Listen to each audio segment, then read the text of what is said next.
Since then, any further attempts to explain it just bewildered people even more. 6'7" represents, it just represents my...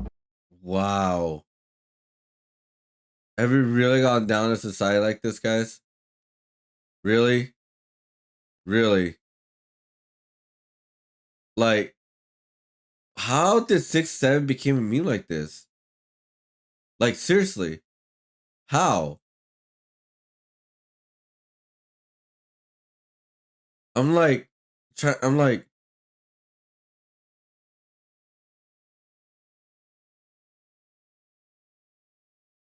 don't know, man. I feel like this is the first meme where, like, I don't think everybody should be like be a part of. I think you should just let the kids be part of it. You know what I mean? This is the dark side of the 6'7" meme. He has literally just said it. It's his block. Yeah, right. But like, he's trying to make it more because it became so popular. It's so weird. It is very, very weird. It's strange. Like what comes up in my head. Everybody that I played it for, Sorry, I was not promoting it, but I liked it though, so I ended up leaking it on my Instagram to see what my fans thought, and hey, this shit went crazy. I was in 808 Southside. He got like a little studio mansion out here. He was in the basement recording, and I took over his session, and we just was bullshitting around, just like bed. And I start rapping, and everybody like kind of like making jokes, like with the shit I'm rapping about, like baby shark, dude, everybody like bed. And no, I did it probably in about like 10 minutes. Like 6-7 minutes. 6-7. Yeah, no, that's tough though. TK started that shit though, like doing this motion. 6-7. You ever heard of him? He the basketball player. He the one that started this. Whatever it means, it catapulted him to fame beyond what he could have expected. Even after he always figured that success has some kind of inbound. Every single song I ever dropped, I expected that. Probably not like off of my album. I probably just expected like 10 of them not to be hits. I mean, not like 6, 7, 8 of them, like 6, 7 of them. Oh my God. But what many of the politicians and conservative moms on TikTok doing the meme likely don't know is that prior to the fame he's achieved today with a track referencing Baby Shark, Skrilla was embroiled in gang warfare and moving weight in the neighborhood. In the same vein as many rappers who've made it out from Philly in recent years, Skrilla embarked on a career as an artist once he realized that he needed a way out of the oppressive cycle of his life in the hood. From his early teens, Skrilla found himself dealing drugs in order to sidestep his poor financial circumstances. So this is the guy that created the 6'7" meme? Reputation in the streets, I guess, but like, became I thought it very happened on a acquainted with the basketball legal or something. system. I used to put my uniform on and go to school and just come to the block. My mom thinking I'm in school the whole time. The whole time on the block here. I remember I bust my first trap. Almost got booked my first trap, bro. I'm a kid, bro. This is my first time ever trapping, bro. Not right on this block, but the cops is sitting right there just looking at me like, you thick kid. They jump out the wheel, I just take off. You're probably one of the best schools. 99% of everybody that go there go to college. I graduated on house arrest. I was on house arrest for 2.5 years. I graduated on house arrest. I don't do like no hardcore. I don't do, you know what I'm saying? But I pop perks and little shit like that. I did it so long that I got caught so many times, he said. I spent 2 years on house arrest fighting those cases. I did good in school, so the school's representative would come to my court dates and stick up for me. We always had money. It was just dirty as shit. Back in the day, I first jumped off the porch and started trapping. All we do is trap all day, every day, from morning to nighttime. In the event that you're unfamiliar with the block he just referenced, it has a nickname, Zombieland. Before me, nobody lived in Kensington, he says. In Kensington, there's life. Everybody's just having fun. Even most of the people on drugs and shit come down there in the summertime one day. Cookouts on the block, everybody's outside. It's a family for real. Most of the people that's down there have been there for a while. We all know each other. I'll jump out the car, no security, sit out there and just chill. As is evident, Skrilla isn't one to shy away from how both the distribution and consumption of drugs has been a cornerstone of his existence in Zombieland. In fact, he has strongly implied in recent interviews that even if he isn't trapping anymore, he's still on the fringes of that life. I tried to take one of my friends, Chad, I grew up with, to one of my shows. I ain't gonna brag, but they ain't let me come in the show because I had fiends with me. For real? They wouldn't let him in? Yeah, and then before I came, I made sure they wasn't on no dirty shit. They had no needles out. They ain't, you know what I'm saying? No, like they was probable, like passable to come inside the show with me. They ain't let them in the club. I said, why? They said, cause they high. And how you gonna say something like that though? I got like 10 people with me though. They like, no, cause they high. I'm like, how you gonna say that? That's discrimination. You know what I'm saying? And they like, well, they just can't come in. Like, that shit over, they just can't come in. But becoming the de facto king of Kensington didn't happen overnight. In fact, Skrilla has ties to the biggest and most infamous individuals to have sprung up from the Philly scene. And if British PM Keir Starmer knew about Skrilla's late friend and collaborator, YBC Dole, you can bet that he'd never been reluctant to associate himself with the trend. What was your relationship with YBC Dole? She do, that was my brother. That was like my real brother. Rest in peace, dude.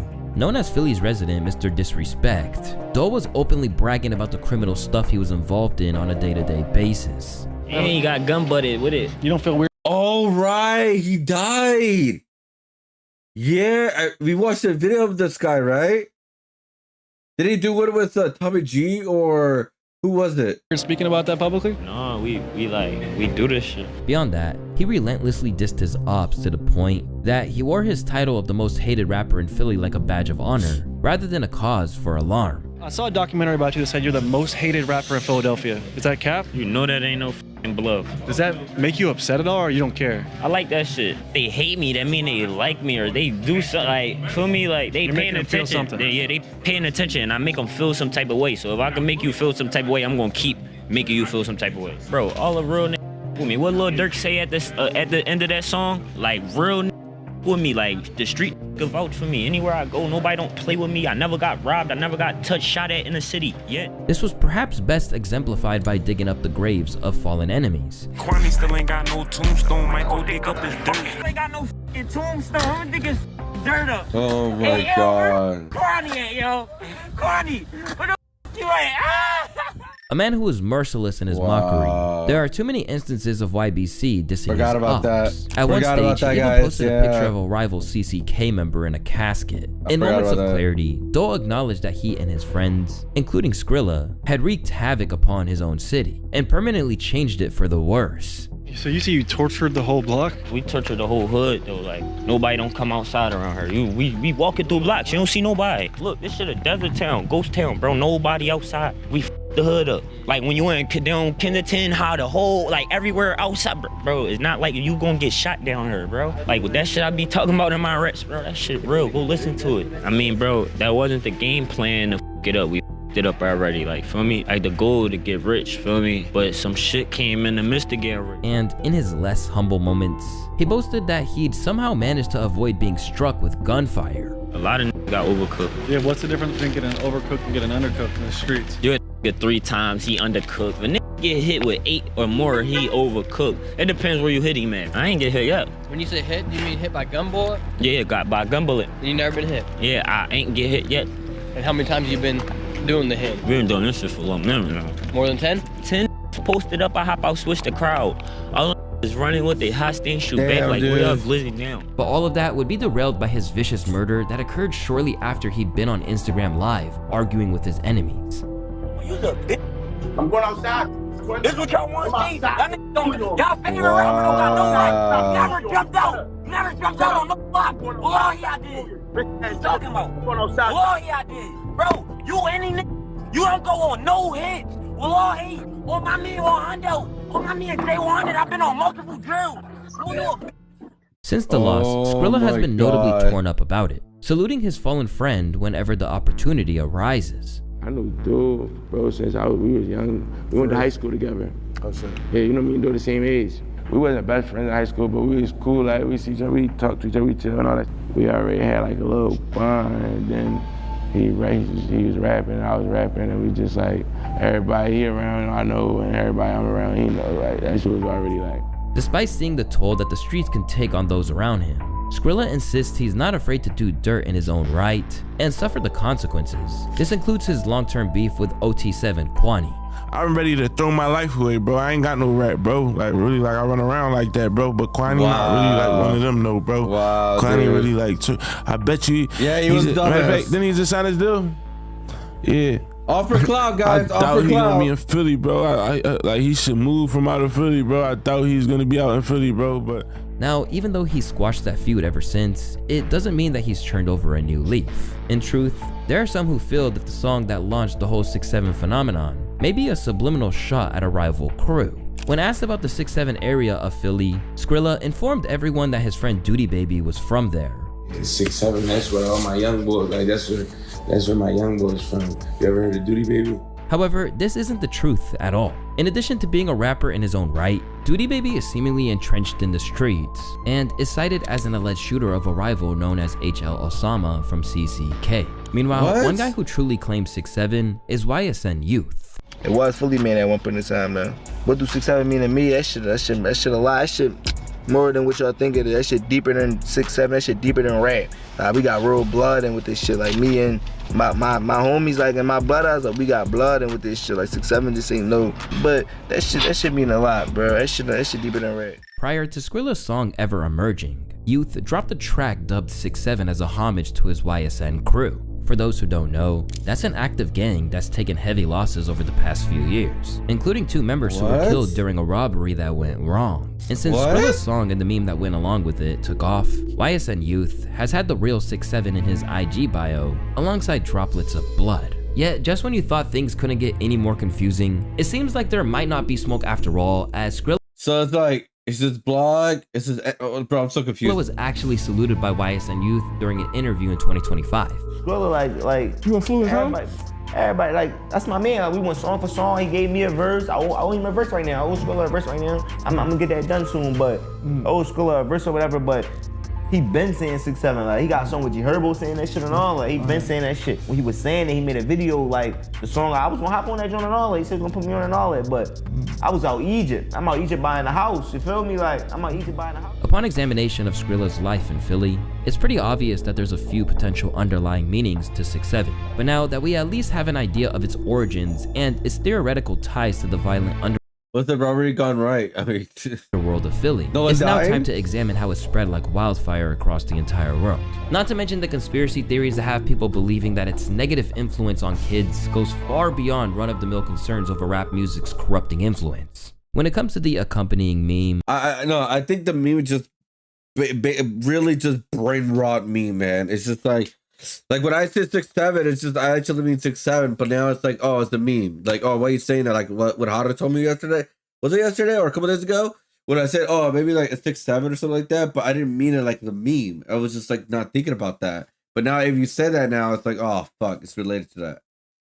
in its signature hand movement, it should be stressed that Skrilla really isn't behind that. Like countless trends, its original source material have been warped and co-opted in ways he could never imagine. When it comes to the move that you see all the kids do, its roots can be traced back to Taylon Kinney, a high school basketball player and future University of Kansas student who plays for Rod Wave Elite of the Overtime Elite Basketball League.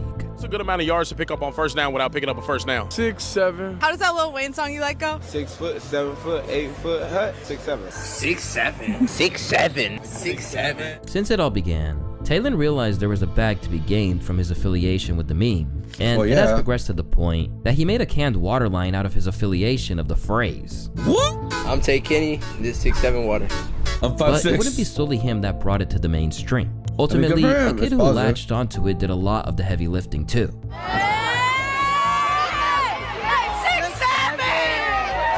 Now known as the 6'7" kid, his face has become one of the defining images of the entire phenomenon, being twisted and contorted in countless ways since it began. However, the basketball connections didn't conclude there, with Skrilla's original track being used to soundtrack video clips of the 6'7" NBA basketball star, LaMelo Ball. Over time, this became so prominent that he even acknowledged it himself.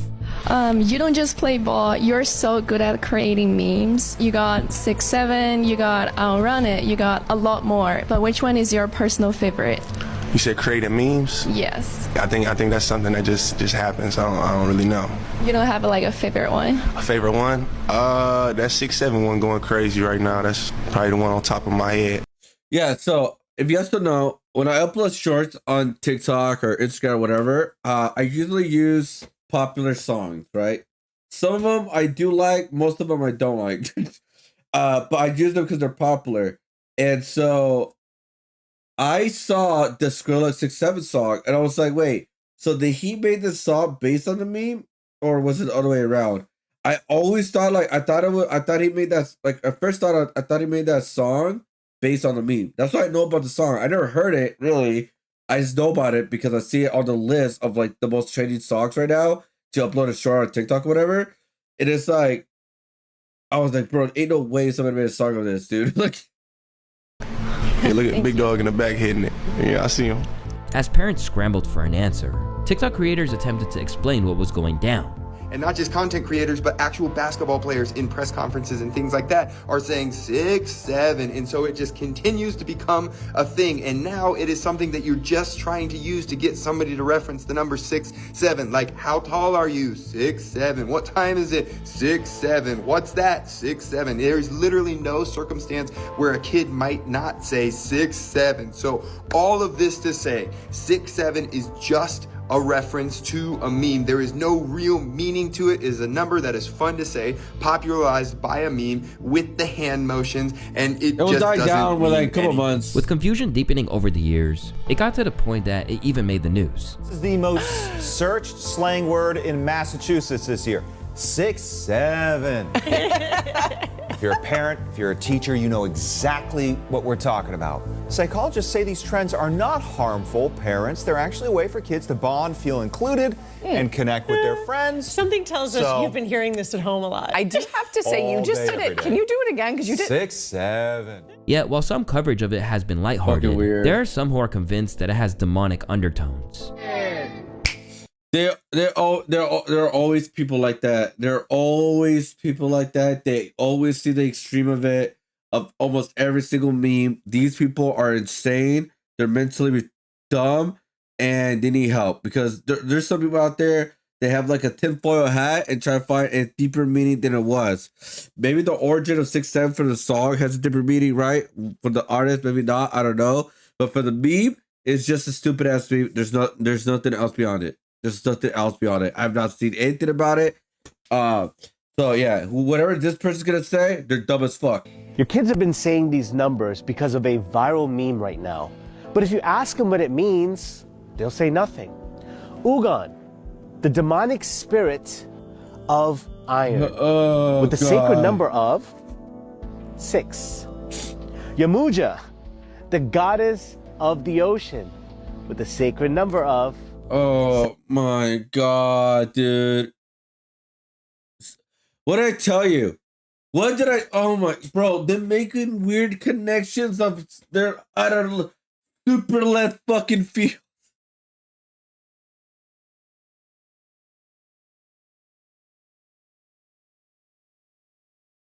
What did I tell you?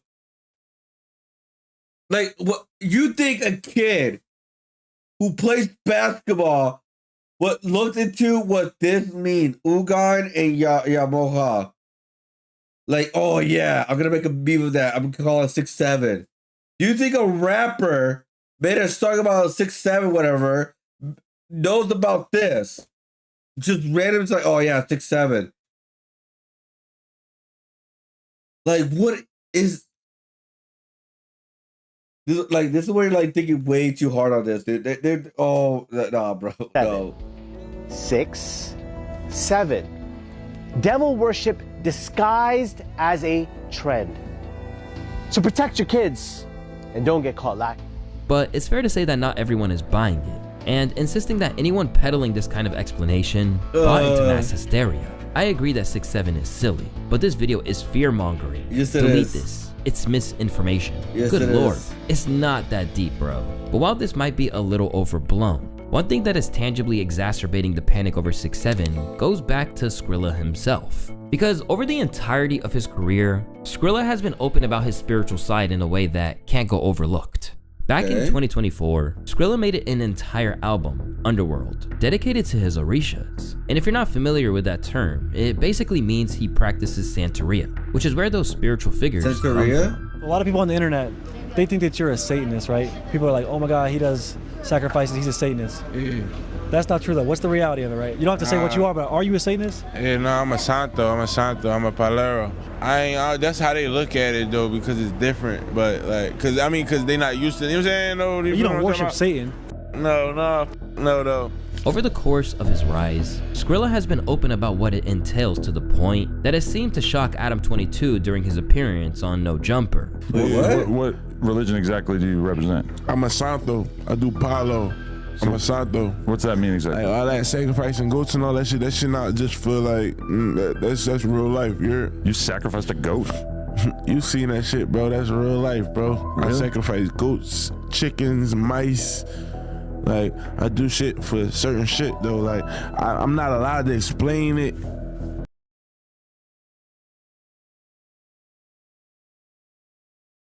Okay, maybe that guy is not that far off. I'll admit it. Maybe I'm wrong, guys. Maybe I'm wrong.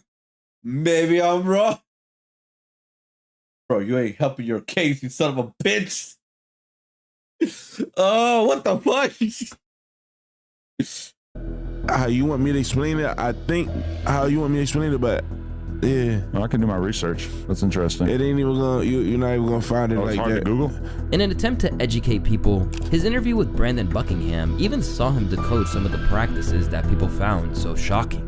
Yo, I'm about to take y'all in my godfather crib so he can show y'all some shit with my religion. Starts off with El Igual, which is the path opener, Ogun, Ochosi, Shango, Aigayu, Ochun, Yemaya, Oya, San Lázaro, and Obatala. What do these figures mean in the religion? This is an ancient religion that comes from Africa. These are times of the slaves. They used to practice this religion.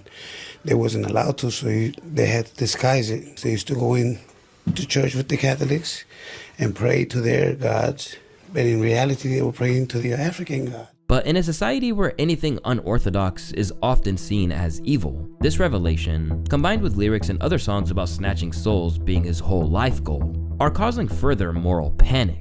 Oh my god. Goats, chickens, mice. It was so weird how many people were like, guys, this isn't demonic. This is his cultural religion and there's nothing demonic about it. I have 8 words for you. My people perish for a lack of knowledge. You shall have no other gods before me. You shall not make yourself a carved image or any likeness of anything that is in heaven above, or that is in the earth beneath, or that is in the water under the earth. You shall not bow down to them or serve them, for I, the Lord your God, am a jealous God. Skrilla does not hide the fact that he is heavily involved in spell work. You could put, you could put bad spirits on people too. Like you could put a person's name and like they birthday and shit like that inside the. You could put them inside the Agun pot. Like you basically sending Agun like metal. Like they could get shot, stabbed, something could happen to them. So it would be something in metal that would kill them. Like, yeah. Oh, that's crazy. Yeah, it's different ways you could do things. Though, like you can actually put somebody's name in your shoe and keep it in the bottom of your sock or in your shoe. Like bad shit happens. As the phenomenon of 6'7" deepened, the concern over what it really represents has been parodied by South Park. 6'7" on South Park, that's crazy. I grew up watching South Park. That shit, like, I don't even know the words for it, but that shit, like, dude, damn, it got meme I already. didn't even know that they were doing no shit South like that. Park? Though. I just seen it on Instagram, and when I seen it, I'm like, damn, that's crazy. 6'7". But when it really comes down to it, the only thing that's inherently dark about saying those two numbers, one after another, is that it might drive those around you insane. Whatever ties to the streets that Skrilla may have been alluding to, what's happening now with 6'7" and its moment of mainstream appeal is no different to the countless memes that have come before. In reality, this has been happening forever. Back before the term meme was commonplace, British writer Charles Mackay wrote about the variety of fad words and phrases that spread throughout London during the 19th century. One was quads, with Mackay revealing that every alehouse resounded with quos, every street corner was noisy with it, and every wall for miles around was chalked with it. Perhaps the biggest fad word at the time was flare-up. Mackay observed that during its peak, nothing was to be heard. I should literally look at all the most popular slang words from back in the day, the 19th century, and I should bring them back, guys. I should totally bring them back. Yo, that's quads, y'all. Yo, that's totally quads.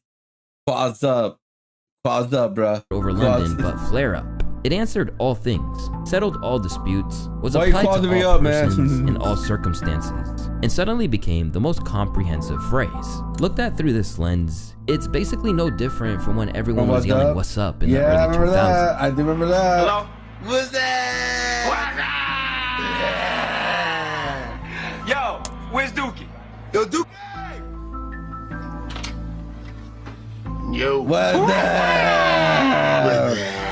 Whether you want to call it a meme or a fad word, the concept has persisted through this day, and over time, these temporarily relevant things disappear just as fast as they came. For now, some people are still relishing every opportunity to soak up what remains of 6'7". Back to the line, rattles in the first. Janny having the best game of her Auburn career today. Oh my God. Only the 4th game of the season, but she's got 15 points, 5 of 6. Meanwhile, others, including Taylor and Kenny, are getting sick of it. How many points are we going to see out of you in this first round? 5. Come on now. 5. But if you think that he's had enough, bro, he's over it. He already made his money with his money drinking whatever 6'7" thing. Bro, like, come on, man. Are you serious, dude? It's over. If he's tired of it, it's over, guys. It's over. It pales in comparison to what exasperated teachers are enduring day in and day out. So here, this is the rule in Mrs. Laplander's room. We are not saying the word 6'7" anymore. If you do, you have to write a 67-word essay about why, like what the word 6'7" means. And if you do it again, another 67-word essay. And after 5 times, if you're still saying 6'7" in this classroom, your essay is going to bop up to 670 words. As for Skrilla, he is majorly riding the wave of buzz, claiming we'll even see him in the most anticipated video game of the era. And they're gonna have 6'7" on there too. It's gonna be Florida. Sick. Yeah, Isn't it Florida? 6'7" on there. Oh, 6'7's on it? Yeah. It's awesome. Yeah. That's gonna be cool. Definitely gonna be me and my own person on there, playing my own music. Yeah.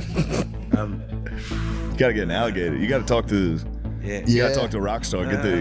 Get your character and an alligator. Yeah. But if he can't capitalize soon by bringing out something that makes an even bigger splash than this, it might threaten to overshadow everything he produces in years to come. Yeah, because that's one thing is for sure, and that's any attempt to cling onto a meme once it has lost its allure is going to be a real bad look. And considering that even politicians are doing it now, we're probably already at that point. It's your boy Luesta, and I want to thank y'all for watching today's.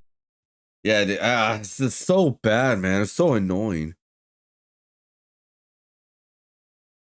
Hey guys, you guys see 6'7" on my stream, you guys are permanently banned. All right. You guys are permanently banned. You got so much fucking brain rot, man. It's insane how much brain rot we have. The dark side of 6'7" just has to be the dumbest thing I ever heard in 2025. The only thing 6'7" I know in music is Lil Wayne's 6 foot, 7 foot. I've been asking clarification of this for so long. I was not expecting a true crime documentary. 89. All right, I'll let that go. I'll let that go. I'm surprised you didn't win with 6'9". You know, it's like, oh, you dropped the ball. I think you deserve a ban for that. Let's get it. Oh my god, I can't believe there was actually lore behind the whole thing, man. Like, oh my god, it's just so annoying. It's so annoying, dude. You know, how about this, guys? Since I'm not really gonna share a lot of the Epstein files because I don't have time to like censor everything. Because even though they're already censored, but we could watch a video about it if you guys want, right here. So only 11 minutes because there's a lot of stuff that it's like censored already, and so instead of us looking through it, let's have a YouTube already look through it. So the Epstein files. The Epstein file transparency day is here, thanks to legend. But here's the thing, guys. It's very people are not optimistic as before because it's been delayed so long, and so the people I think they're hiding a lot of other stuff, which I could see that totally be true. And also they have no confidence on Trump anymore because he releases way too late at this point. Everyone's just like skeptical because they're like, all right, cool, you released it, but like too late. Legislation which forced the government to finally release the Epstein files. Is it going to be Republicans, Democrats? Who is on that island? I gathered all the documents they released, but first we have a little word from Todd Blanche, our Deputy Attorney General. So yes, so today is the 30 days, and I expect that we're going to release several 100,000 documents today, and then over the next couple weeks, I expect several 100,000 more. There's a lot of eyes looking at these. agencies, and we want to make sure that when we do produce the materials we're producing, that we're protecting every single victim. Wait, so turns out, first of all, the files that got released today, they aren't actually all the files, even though by law they should have been. So yeah, the first thing you need to know about these files is that they are not all the files, and we have no idea which ones they held back and are gonna release later. And the second thing I want to tell you about are the redactions that are made. This is one of the most prominent things when you look at these files. You'll see there are a lot of just blacked out stuff. And look, sometimes that makes sense, right? If you say, look, we are redacting a victim's face, like totally get that. Sense. And clearly that happened in some instances. You know, CSAM was not scanned. Totally get that. I'm all about that. And I actually agree with the government.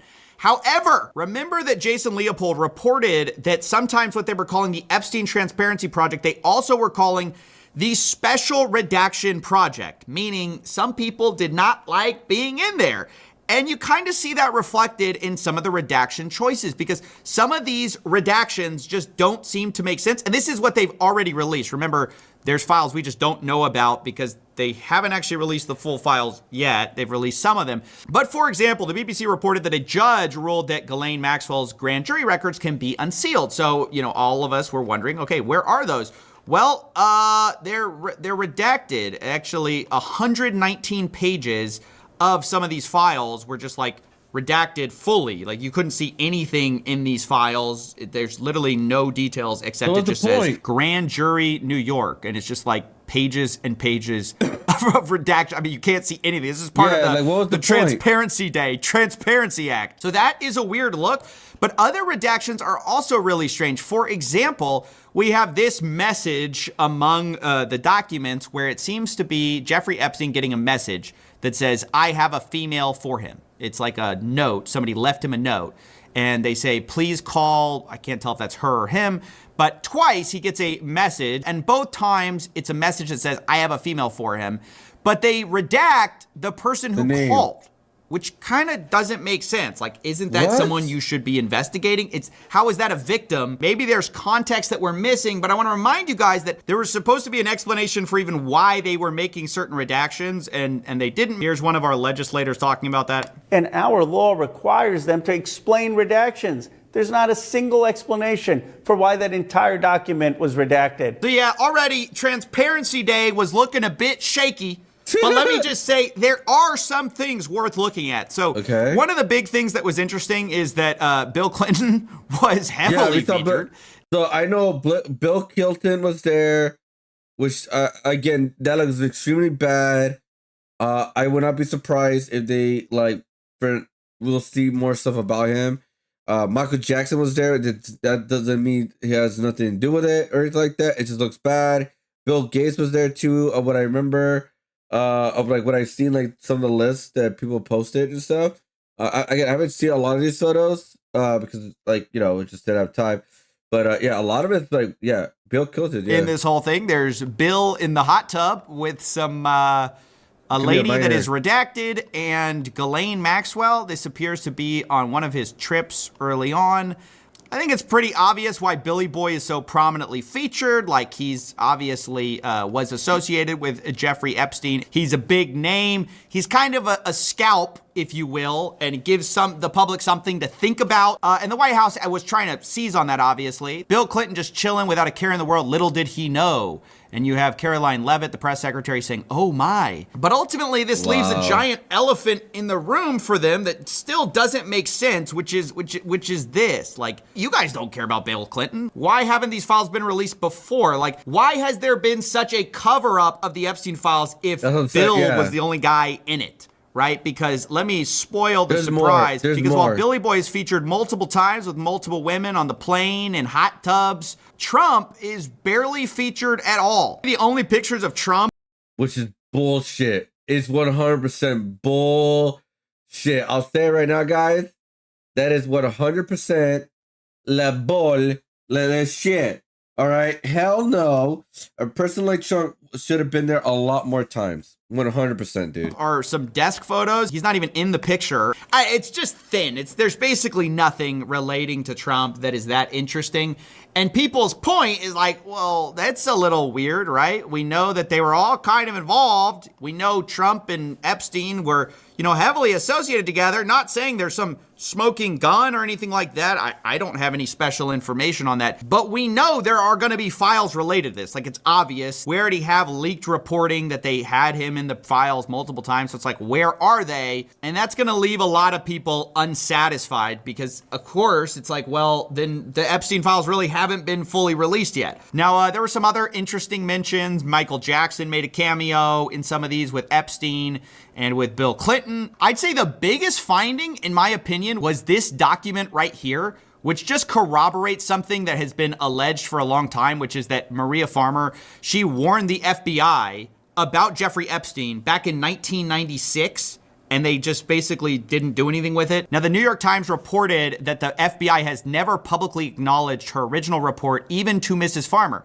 So yeah, this lady, this victim, had been talking about how she had reported Epstein a long time ago to the feds, and the FBI had never confirmed that, but today we have this, which it says that the complainant stated that she's a professional artist and took pictures of her sisters, 12 and 16 years old, for her personal artwork. Epstein stole the photos and negatives and is believed to have sold the photos to potential buyers. Epstein at the time requested blank to take pictures of young girls at swimming pools. Epstein is now threatening blank that if she tells anyone about the photos, he will burn her house down. This was back in 1996. And apparently nothing happened. I mean, obviously Epstein would not get arrested for a long time later, and then he got that sweetheart deal. So this is both a vindication to one of the victims of Jeffrey Epstein, and it's an indictment of our law enforcement, because obviously they were tipped off on this way before. Actually, it's interesting. There's this I mean, obviously a lot of people knew what he was doing for a very long time. Like, they just didn't want to like rat on him because he had a lot of, you could say, a lot of power, and he had a lot of what do you call it? He had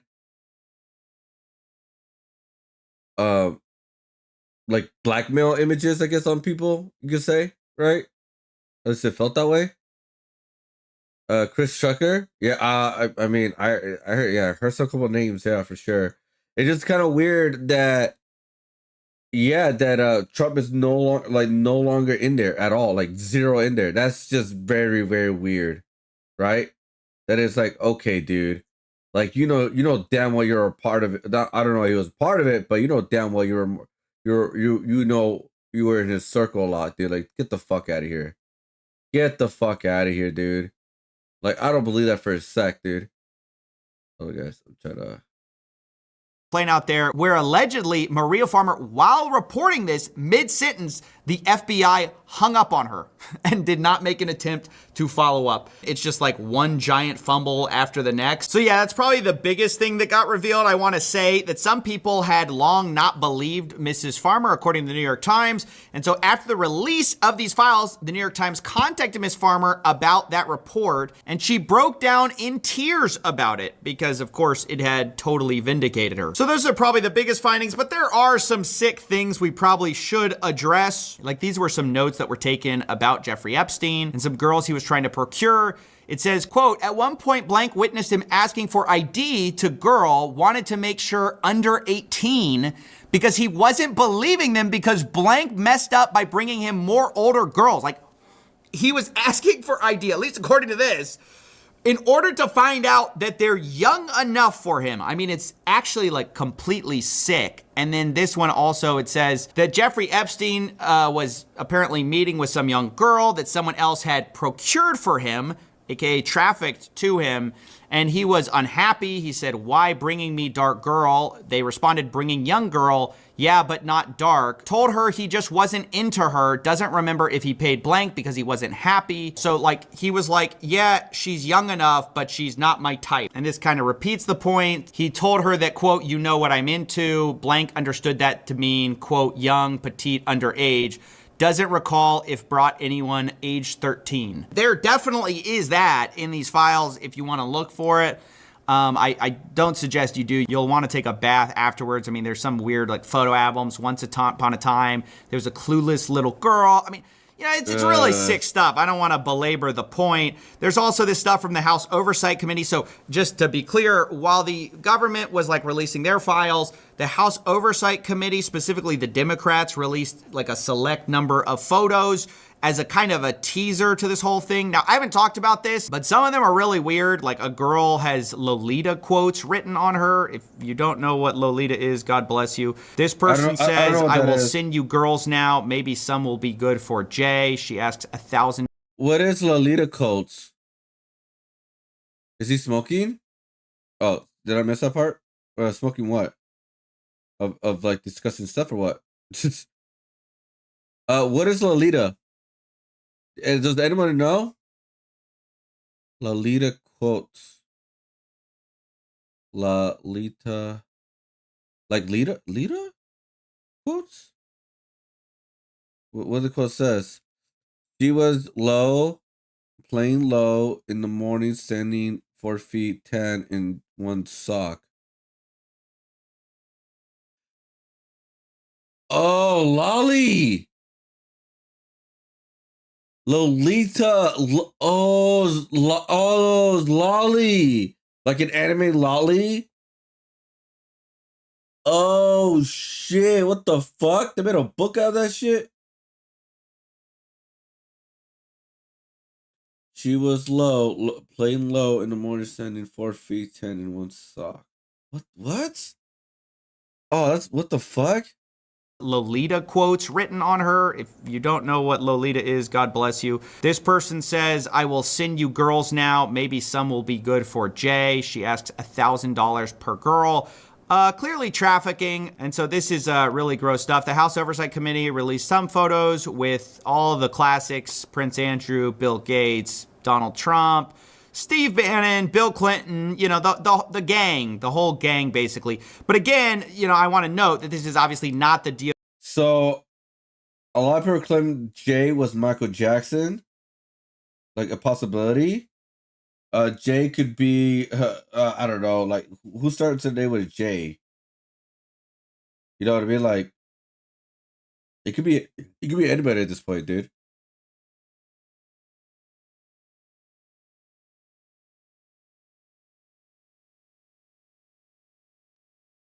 Like I said, it's not looking really on a favor right now of Michael Jackson right now.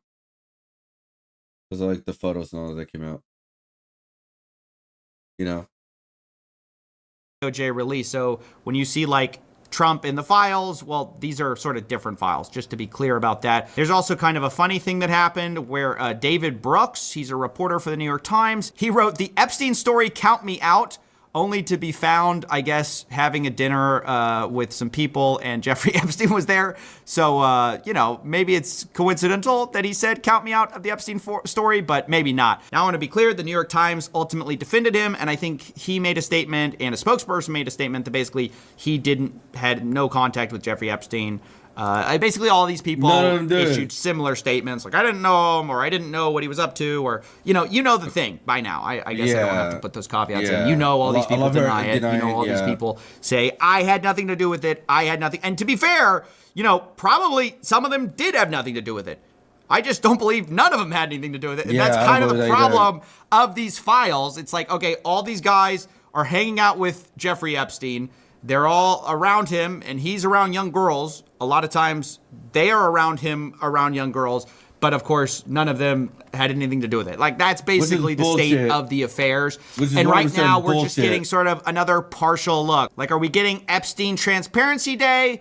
Or are we getting like the special redaction project? It feels more like the latter, honestly, and I don't have high hopes for even the stuff they release after this. I know they're saying they're gonna do a rolling production or whatever, but given how much they've already redacted with very little clear explanations as to why, I just don't think we're gonna get much, and even if we do, it's gonna be hard to trust it. I mean, that's part of what makes this so challenging. The government has given you no reason to trust them on this issue, on both sides, frankly, to be fair, but especially this administration, which ran on releasing the files. But literally since 1996, we have been failing victims, we have been failing the public in protecting them, and we have been failing to disclose what we really know, and this seems like more of that. Sadly, you know, a lot of us thought that this was going to be the end of it. This was going to be the grand day that, you know, ended it all. But it seems like that's not going to happen for a long time. So I'll continue to keep you updated. But yeah, that's basically all we know so far.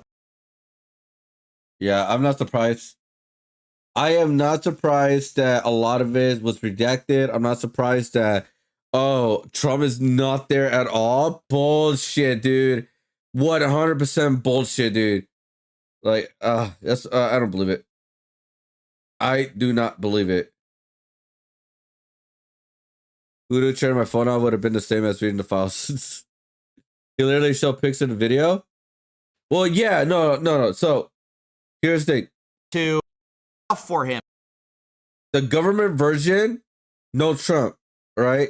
And then the other version that came out, they show Trump. But there's barely any photos right now in Trump still. So we don't know the full amount, how much he was in it. We saw like what, 1 or 2 photos? Let's see. Yeah, 1, 2. And that's about it of what we've seen so far. And it's like, yeah, nah, bro. Like, he was like one of his closest, like, quote unquote, for three photos. Well, oh no, that's just a protest. Never mind, sorry, that's just a protest. But yeah, that's literally it. So it's like, is that really like it? Nah, bullshit. Bullshit.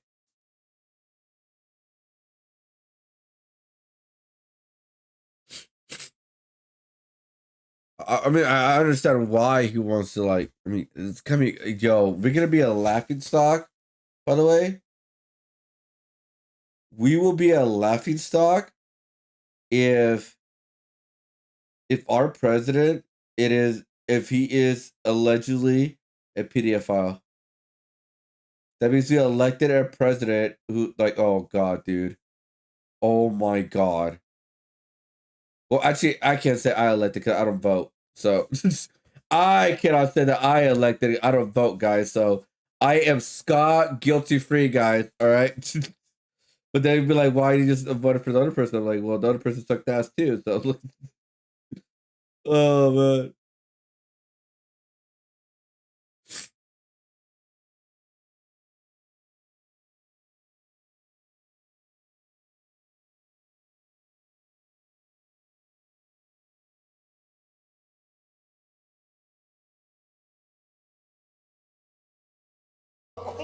Was that tomorrow? Oh my god, they had a Christmas party.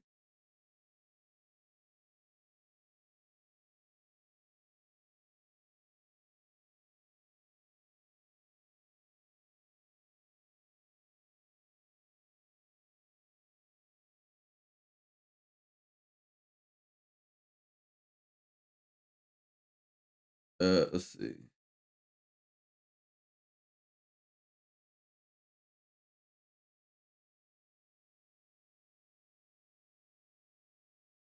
You want to drive the car? Oh my god.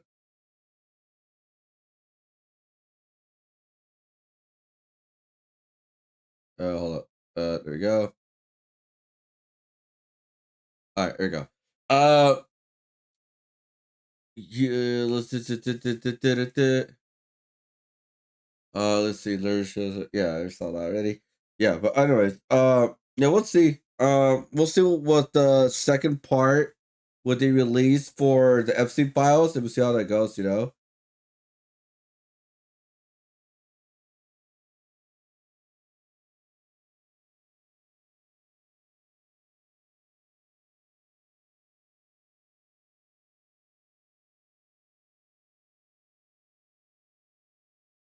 Let's see.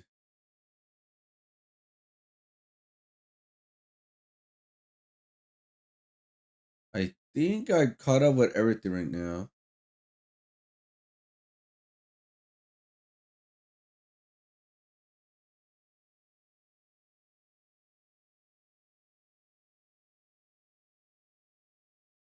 Hold up.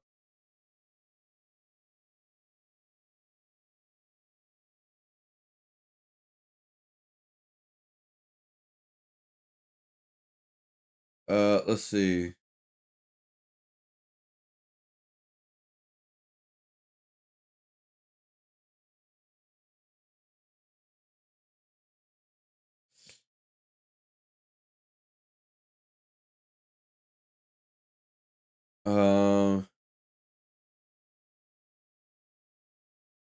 Premium stuff. Okay, cool. Okay, I think we're good. I think oh yeah, actually, there is something funny that happened. I forgot to show you guys. Yeah, Jake Paul got knocked out. Yeah. Hold up. Where is the part where he got knocked out?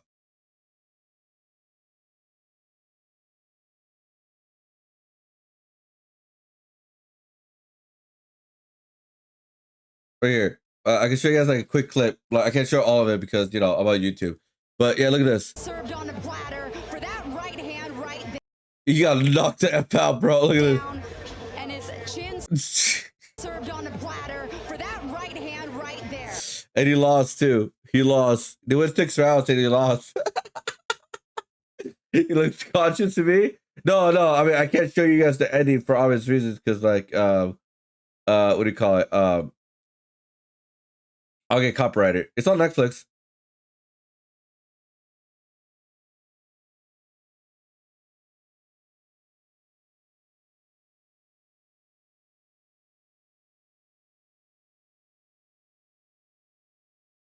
Oh wait, it's right here.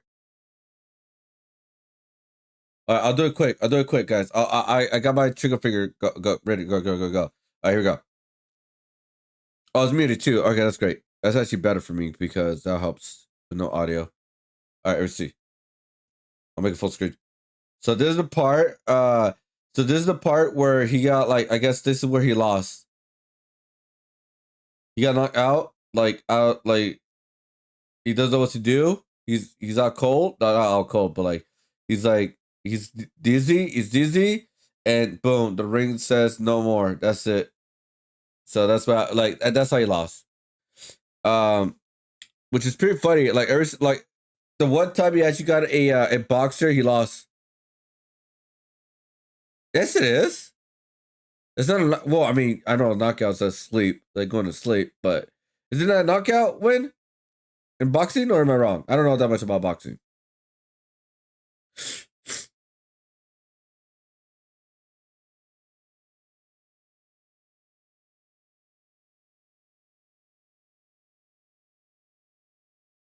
It's not I thought it was the knockout in boxing terms.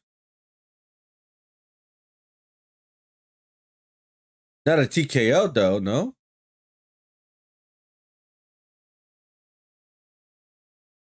South to 5 because the risk of brain damage. Oh.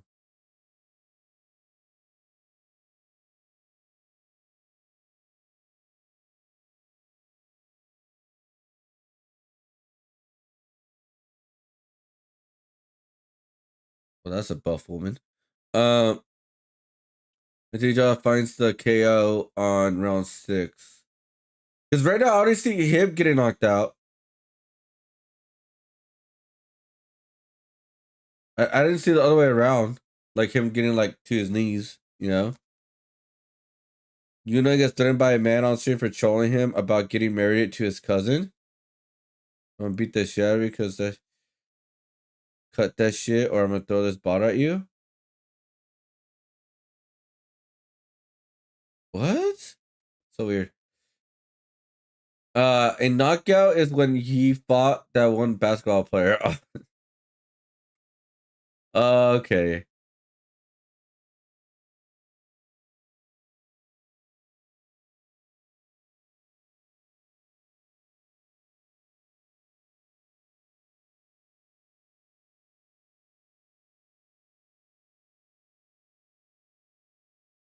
Let's see. Says that he tried to KO Jake Paul earlier in the fight, but Jake has heart. Nah, man, it's called rigged. People were betting on it. Yeah, no, people were just betting on it, dude. Like, what do you mean? What do you mean, man?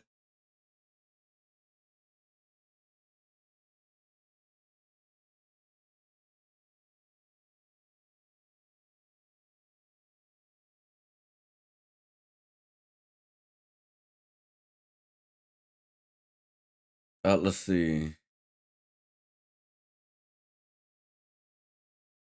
Sino says that it's easier to be a guy than a woman because guys don't get cramps. Oh, this is a joke. Have to do your hair. You could just go out not looking like this and no one would care. That's not true, bro. Men, you get up, you do your fucking hair in 2 seconds, and then you walk out the door. It's so I never do my hair. annoying. It's actually annoying. What kind of luck spawn is that? You guys don't even have cramps. What do you have? We have ball cramps. You don't even have cramps. Yeah, we do. It's just called ball obnoxious. cramps. Like, you know what? You know what we have? We have ball sweat. I'm literally on my monthly right now. You know how annoying that is? She says she has thousands of people watching her curl her hair and donating money just because she's a woman. Baited by an obvious joke. I'm Lamau. Well, yeah, of course it was a joke. I don't know why people take this all serious. Like, god damn it, dude. It's like, why do people take it personally? So strange. All right, see, this is the knockout. All right, click on it. Gonna show it. He's singing the hymns. He's trying to get Irene. Oh, that's it! Mamma mia, the problem child proving to be a big. He's singing the. This is the second round too. Hymns. He's trying to get Irene. Oh, that's it! Mamma mia, the problem child proving to be a big problem for Nate Robinson. My goodness! And of course, call the ambulance. So hold up. The guy that he knocked out, was he a professional football player? I mean, boxer, or was he a basketball player? So how's that? That's not impressive at all. Isn't Jake Paul been like boxing already for some time now at that time? Or that's one of his first matches? Yeah, I'm not impressed by that. So the guy that he fought, he was a professional boxer, right? The guy that he fought, right? Like he had like experience and all that. That's what I'm thinking. Because like, if it is, that's even like showcase how bad he is as a boxer. In my opinion. Japanese chum feels missing and goes to prison? Wait, what? There's a Japanese Trump? And he goes to prison? Wait, what? Better not be clickbait, man. Japan's dumbest politician and self-declared Japanese Trump, Tachibana Takashi, has had an unbelievably terrible year because he cannot stop screwing up. He launched a fake political campaign that turned into a real harassment campaign, which got so vile and chaotic it directly resulted in someone's death. That apparently was not enough, so he doubled down and went full racist mode, pissing off so many people that someone tried to redact him from existence. Now, there's a full-blown civil war in his party, and not only is he completely broke after wasting all his money on yeah, it sounds like a comedian, yeah. frivolous elections, but he's been arrested after attempting to flee to Dubai. Tachibana's trouble started with the governor of Hyogo Prefecture, Saito Motohiko, who was previously famous for looking like the human embodiment of C-3PO. In March 2024, Saito got in big trouble when a whistleblower accused him of bullying his staff and being an overall crappy boss. Set into budget cuts because the art museum closed for summer break. Yeah, don't do this. Things on your own regarding a flying car. Newspaper report. What? Including an incident where Saito screamed at his driver for making him walk 20 meters. Saito immediately tasked his 6 best guys with tracking down who this whistleblower was. Yeah, that's exactly what someone who wasn't bullying their staff would do.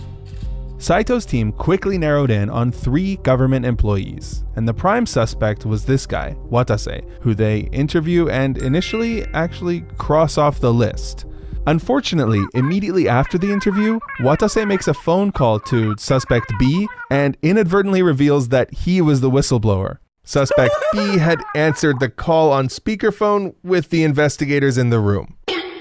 Watase was 60 and due to retire in 2 weeks. But Governor Saito immediately cancels his retirement and holds a press conference calling him out and saying his document is all lies, a complete fabrication, slanderous. Over the next few months, Saito pulls the self-investigation move and clears himself of all charges. He then punishes Watase with a 3-month suspension. Unfortunately, soon after this, Watase is found in his room with a note saying, "This is a protest against Saito. Look, I know it's disrespectful to brush over this, but it's an unfortunate consequence of YouTube's rules." So how does all of this relate to Tachibana? What? Well, everyone correctly pointed the finger at Saito for Watase's death. The Hyogo Assembly quickly got together and unanimously voted him out of office. However, Saito pulled a pretty clever trick. Rather than resigning in shame, he purposefully served out the rest of his term. By doing so, the winner of the next election would get a full 4-year term rather than just finishing his term. Saito was gonna run again, and he wanted the full reset. What? But I mean, that doesn't seem like it matters, right? How is a guy who was just removed from office unanimously and currently under investigation gonna win an election anyways? I mean, look at Trump. Well, that's where Tachibana comes in. Tachibana was the leader of the NHK party, a small, single-issue party devoted to destroying the NHK, Japan's public broadcaster. But more than that, he was just known for being a massive political troll. Tachibana announced that he was entering the race, but not to become governor, just to support Saito. He openly stated he was running a fake spoiler campaign just to attack the other candidates and the people investigating Saito. But if he didn't want to get votes, why did he even need to enter the election at all? Yeah, he could have just done this from home, right? Right. Well, the answer is because all candidates in this election get guaranteed airtime, and he was going to use all his airtime to attack Saito's opponents. Oh. Like, here's his campaign poster. It doesn't even have his picture on it, and it even says, "Do not vote for Tachibana Takashi." So to attack Saito's opponents, Tachibana started creating alternative facts on his YouTube channel. The people investigating Saito were all corrupt, and they were doing it to cover up their own crimes. The mainstream media's fake news, and they had made up all the accusations because they didn't like Saito. It didn't matter that Saito had already confirmed parts of the report. All the evidence is fake. It's all fake news. This is the kind of stuff he was putting out for his campaign. What the fuck? 私は目で合図をいただきました。立花さんよろしく。彼とは話をしたことがありません。でも目と目で合図ができました。What is this, a Chuck Tingle novel?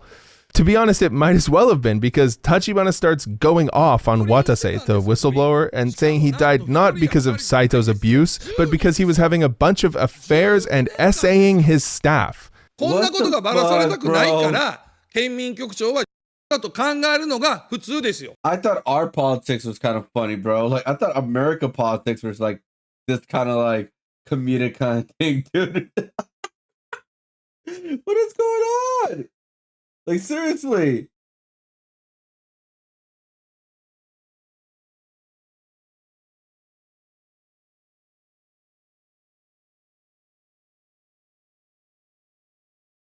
This guy isn't Japanese Trump. This guy is the Japanese Alex. That's part. Yeah. I really need to emphasize that this is not true, and Tachibana made up this entire story based on a leaked recording of a Saito staff member saying,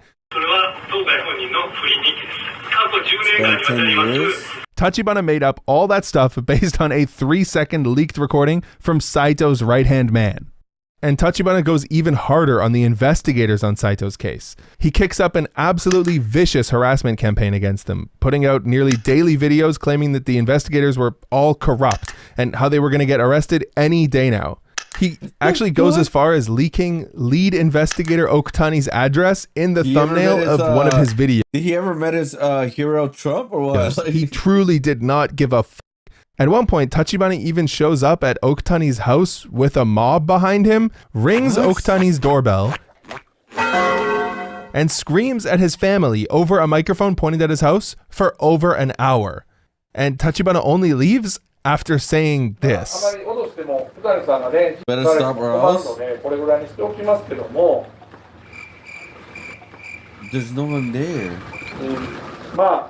To Tachibana's credit, he was incredibly effective at slandering Saito's opponents and attacking the reputation of the investigators.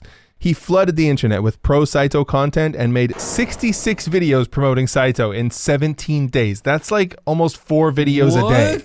And in the end, all of this actually worked because against all odds, Saito managed to win the election.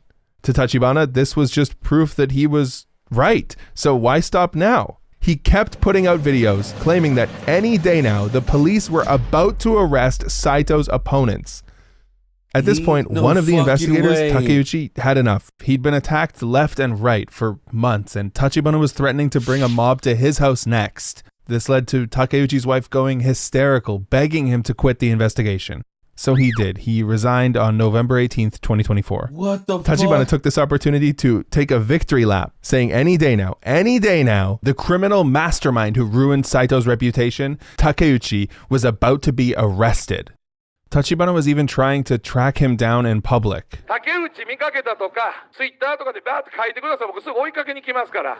the end, all of this pressure was too much for Takeuchi. Just a few months ago, he was a random government employee nobody had heard of, and now some large minority of the country thought that he was the evil kingpin of a massive conspiracy.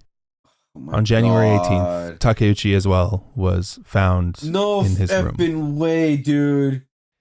It may be hard to believe, but this was not enough to satisfy Tachibana. He continued bullying Takeuchi.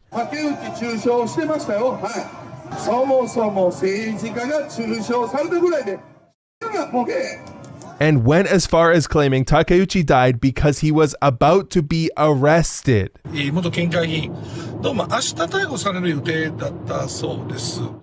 led to something super unprecedented happening. The Hyogo Prefectural Police Chief came out with a public statement that they were not and had never been investigating Takeuchi for any crime. Oh my God.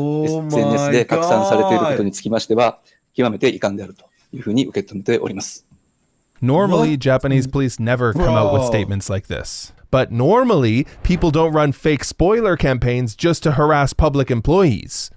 So yeah, Tachibana got a little bit owned by the police coming out and saying everything he said was complete bullshit. But he didn't actually suffer any consequences for what he did. Of course he did. At least not yet. In fact, Tachibana seemed quite proud of getting Saito reelected. So proud that he began dressing up like a minion and calling himself the Japanese Trump. So naturally, he Make America.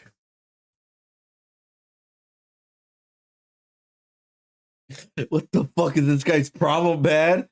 Motherfucker, what the fuck is this guy's problem? Like, what's up? He starts going on long racist rants about immigrants. So he goes with the immigrant tactic again, like, oh my fucking, oh my god. 最近は外国人が怖いんですよ。白人でアメリカ人とかヨーロッパの白人だとそんなに恐怖は感じないでしょうけど、やはり黒人とかイスラム系の人を見るとね、俺は差別と言われるかもしれませんが、そういう人たちが集団で駅前とかでいるとね、怖いです。それは僕でも無理ですよ。 And if you think I'm being unfair to him, here are the man's own. I did post it on the group thing where, like, I believe even China, like, said that, I don't know if it was Japan, I think China said that they no longer want to go to Japan no more or something like that for tourists. And then it's like, Japan is like, oh yeah, tourism is so much better now. Like hotels is a lot, it costs less. It's a lot easier for people to go to Japan now because China is no longer going there. It's kind of crazy. Words. 黒人やイスラム教の人たち、イスラム系の人たちがいっぱいいると怖いと差別発言したっていう。いやまあ差別やろうけど言わなあかんでしょ。怖い。これからも僕はそういう人種差別はします。怖いから。 I should point out here that these black and Islamic immigrants Tachibana is so afraid of are a very small minority in Japan. Like, the main group everyone hates on are the Kurds, and there are only 3,000 of them in all of Japan, most living in a single district in Kawaguchi across the country. So Tachibana probably hasn't actually had any of these encounters with immigrants he's describing. He's just copying Trump.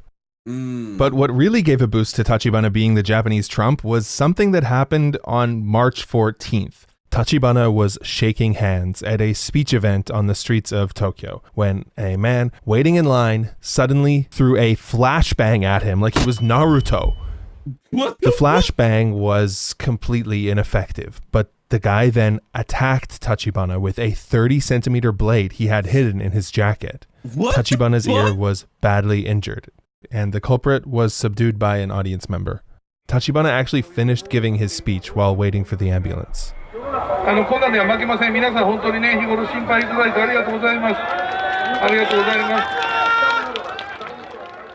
The attacker was a 30-year-old man named Miyanishi Shion, who described his motive as being generally unhappy with society and politics, but being especially pissed at Tachibana for his role in Takeuchi's death. Of course, he was charged with attempted murder. Tachibana, on the other hand, was very proud of his injury because it made him just like his favorite politician. I'm all over basically the Japanese Trump. I think we really get along. Although we haven't spoken, he was shot in the right ear. I was cut on the left ear. There are, however, some big differences between Tachibana and Trump. The first is, Tachibana is a huge loser. And by that, I mean he loses basically every single election he enters. After running in the Hyogo election, he ran in the Izumi-Otsu election, his hometown, and lost. The Chiba governor election and the Miki City election, he lost both. And then in July, he ran in the upper house election, which, surprise, surprise, he lost badly. You're probably wondering, how does Tachibana even have the money to run in this many elections? Yeah, good question. Rich? And the answer is he doesn't. The second difference between Tachibana and Trump is that Tachibana is completely broke because he can't stop losing. Seriously, could you imagine being this guy's financial advisor? Like, dude, I'm so bankrupt I can't stop entering elections. This whole time, Tachibana was reportedly working part-time at his friend's bar in Osaka just to cover his living expenses. But elections are not the only thing he's been losing. Tachibana also owes millions of yen as a result of defamation lawsuits. Yeah, as Tachibana learned, lying about people is in fact illegal in Japan, which led to him losing 3 defamation cases in the last 6 months. And he didn't stop there. Tachibana was also being investigated for an incident where he told his supporters to citizens arrest a heckler at one of his rallies.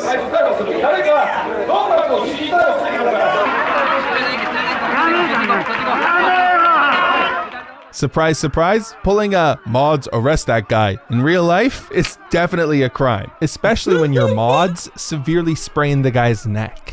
This is also probably a good time to mention that Tachibana has been on probation this whole time. In 2022, he threatened to dox a bunch of random people if Japan's public broadcaster NHK didn't meet with him immediately. I covered that story in my previous video and it's too insane to get into here, but yeah, this guy was extorting Japanese PBS, so he got 2.5 years probation. But despite committing crimes on a daily basis, Tachibana was strangely very confident that he wouldn't get into any trouble.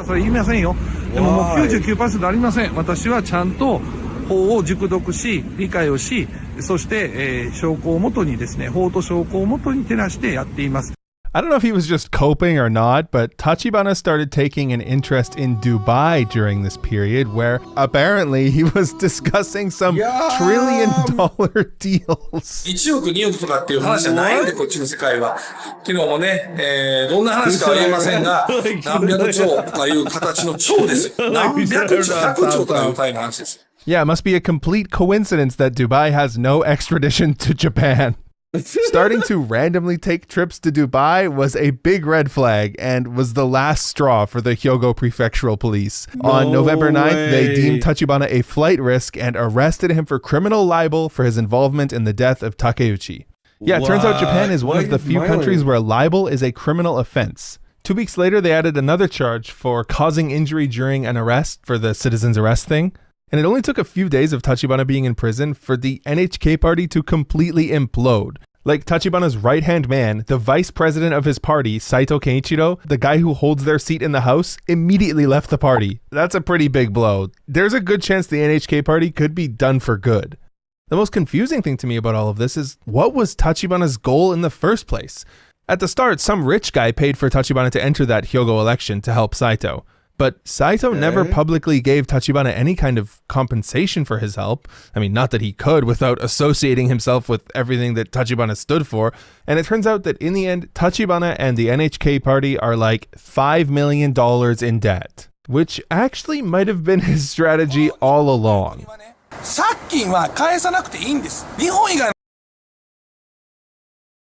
Isn't it like again? I don't know too much into politics, but isn't that Kamala like is in debt too as well for how much money she spent on her election?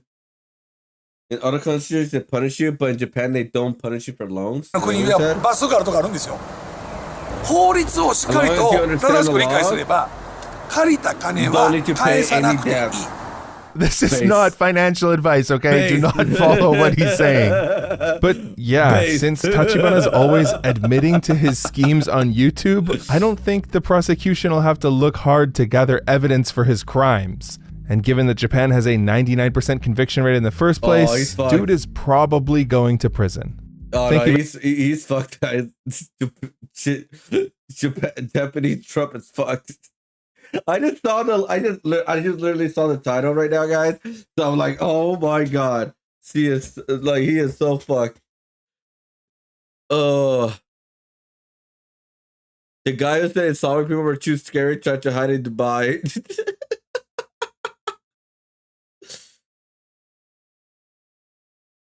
Oh my god, that's so fucking funny, dude. I mean, I feel bad for the people that like died because of this guy. Like they shouldn't have like.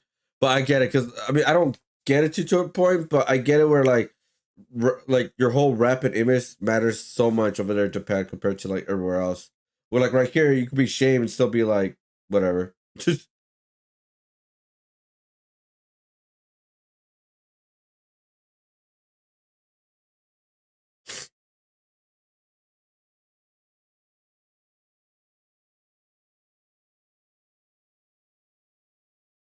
Look. Let's see.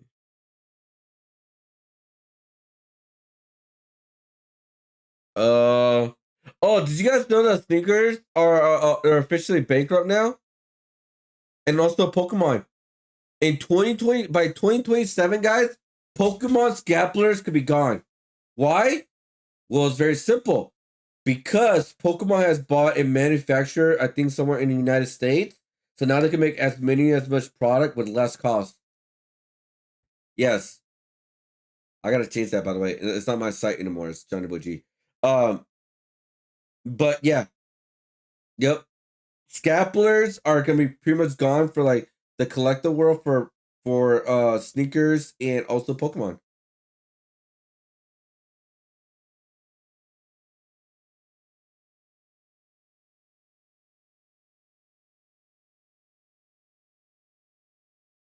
Holy fuck, I'm getting called out.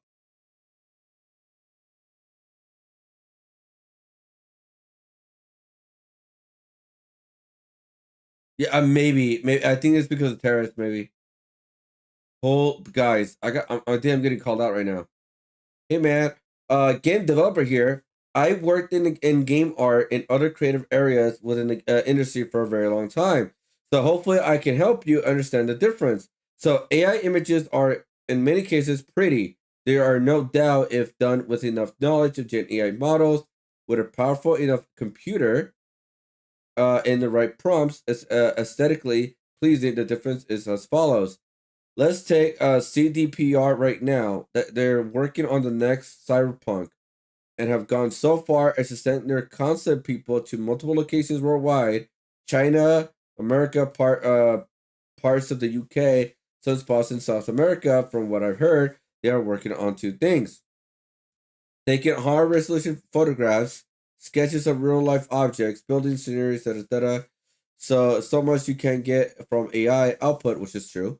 The feeling you want to convey, for instance. Okay, that's true. You can ask AI to output thousands of images of stone bench in front of the monster, but you will never feel the sun and get that vibe unless you were there. If it's just a human-made photo, AI doesn't know anything. It guesses. It doesn't know what gravity is, so all those specks of dust might suspend it in the sunbeam over the bench. Yeah. So hold on. What am I getting criticized again? Let me see. Hold up. I'll read the whole thing. I'll read it if I make a whole video about this. The person you responded to here, by the way, is absolutely right. They even did a study where they did MRIs to show brain activity of people using AI and not using AI. When doing creative writing, people using AI use their mind way less, couldn't retain knowledge about what they have output, unlike the ones who wrote it themselves, which that makes sense. I just want to make it clear, AI as a tool has been around for a long time.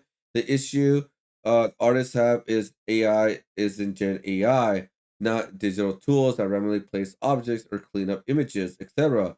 What we hate is both and engineers are jobs that makes art more hollow and how it happens being used. Anyways, much love. Yeah, he wrote a big paragraph. Wait, what did I say on 611? Hold on, guys. I want to see what I said. How am I getting hit on this video too?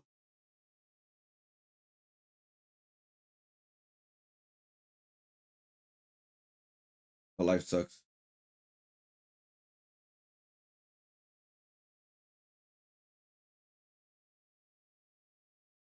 Yeah, out of 10 images or something like that. All right, let's do some research about like how to come up with this character, this and that. Like the research part and the experience part is not taken out. It just gives you a quote unquote better perspective kind of thing.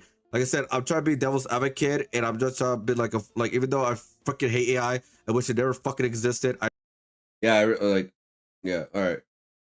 Looks like this video is also getting hated. Bro, I cannot win.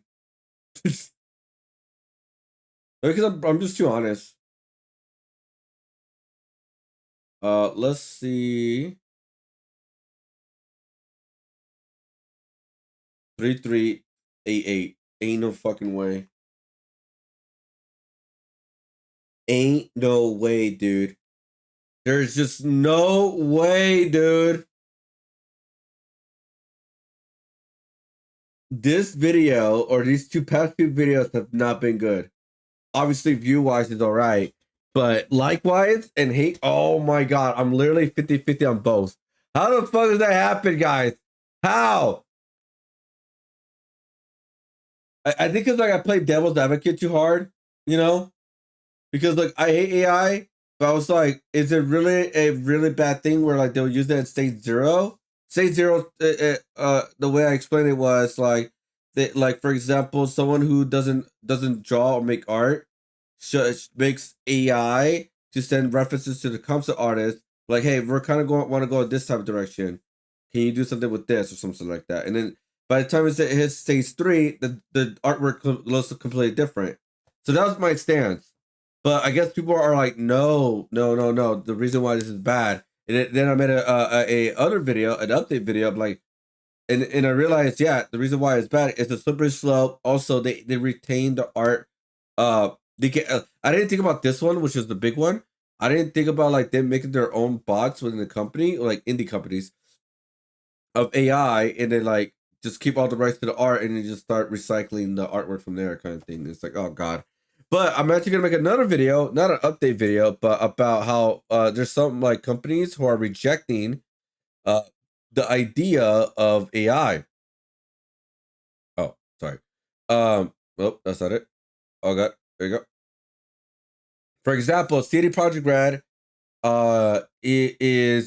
they're not using it as a creative field. Hideo Kojima says he's not interested in by using it in the in-game visuals. So it's like, oh, okay. But anyways, I'll make a video about it, guys. It'll be out by Saturday. And yeah, I'm actually gonna respond to him like later. I'm like, oh yeah, so I actually got like it's somewhat another update video, but not really. It's just more of a sequel. um But no, I really do appreciate this, by the way. I do appreciate people like talking to me and like helping me more understand on things. I mean, that's the whole point of like, that's the whole point of these art topics, have an open conversation pretty much.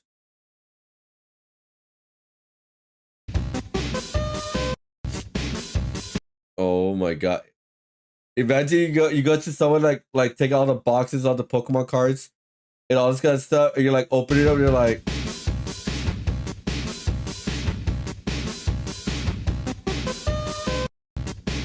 I would do the same thing, bro. Like, I would go fuck. Like, hey, good luck with your good luck with everything else. Oh, by the way, guys, I think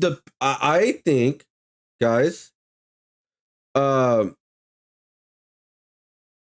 I think the PS6 may be my first console I'm gonna miss in a very long time. I don't think I'm gonna buy a PlayStation 6, guys, right away for obvious reasons. Because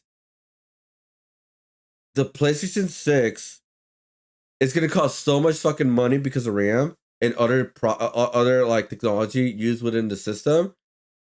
Because guys, within the next 2-3 years, a lot of technology right now, especially with computer parts or parts in general, it's gonna cost so much money, dude, in the next 2-3 years because of fucking AI.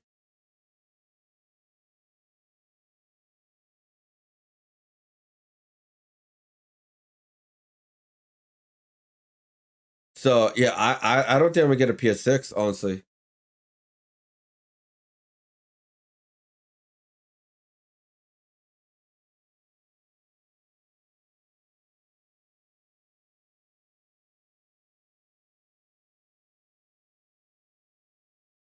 Like, don't get me wrong, I think people are gonna get excited for it, but I don't think I'm gonna get it. It's probably gonna cost like $1,000, man.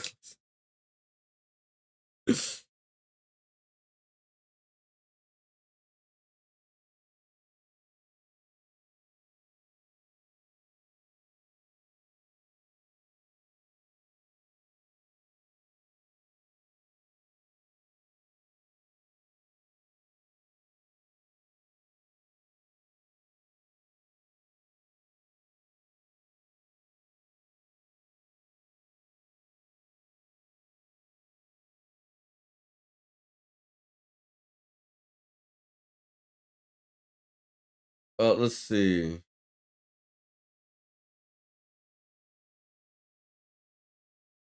I wonder what Bill Clinton is going to say about this, by the way. All the photos coming out.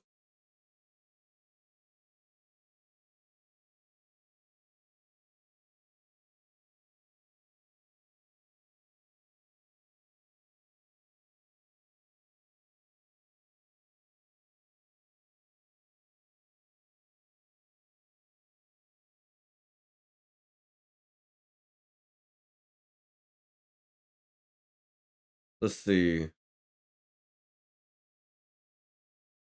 Yeah, I think we caught up everything right now.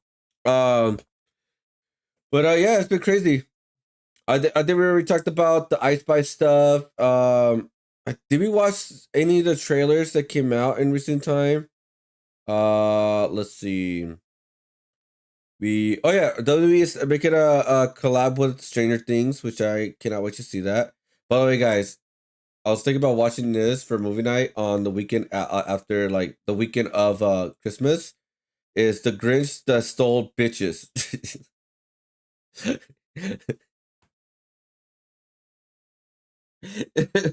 So supposedly it's a real film in Toby. Like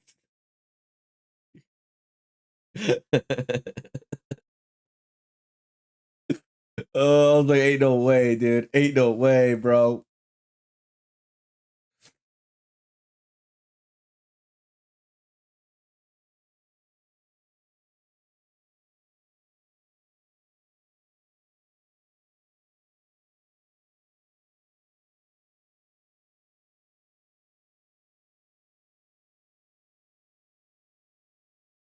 Let's see.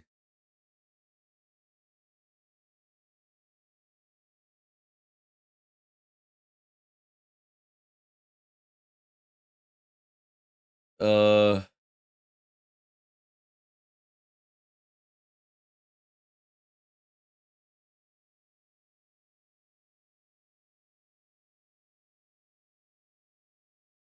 Yeah, I think that's let's see.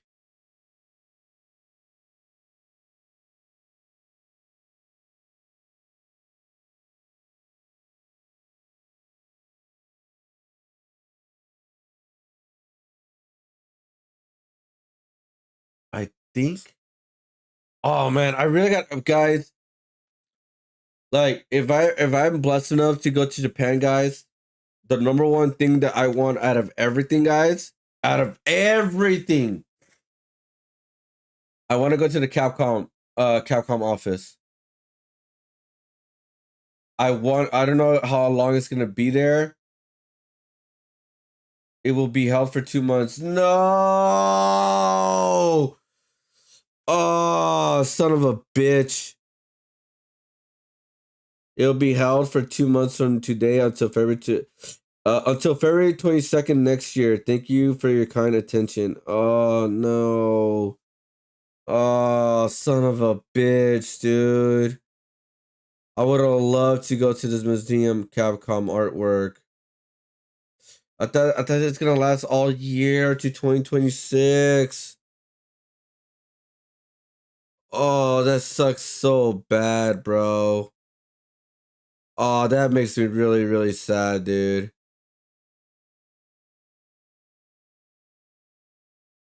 Oh no.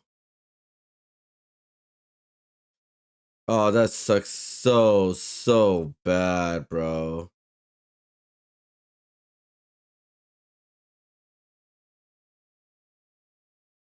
Damn.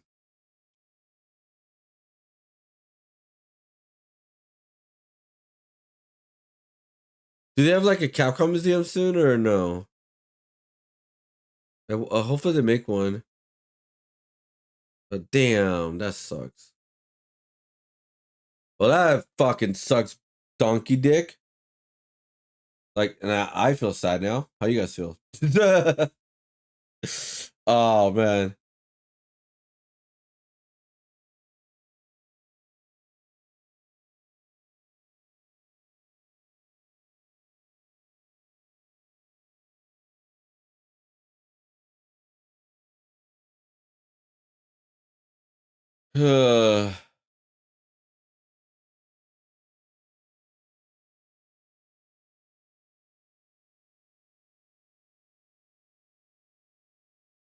God damn it, man.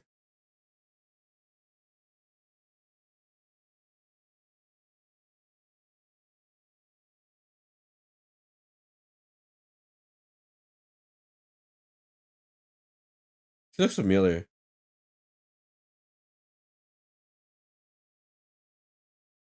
What is this? Oh, she's from the Game of Thrones. No way this is real. No way this is real from a movie, guys. Is this actually real? No way this is real. Guys, I haven't watched any of the Avatar films. Well, I mean, I watched the first one, but I never finished it. I tried it multiple times. I just can't, bro. I think the Avatar franchise is garbage. That's just me though. Like I just cannot get into it. I think it's garbage. But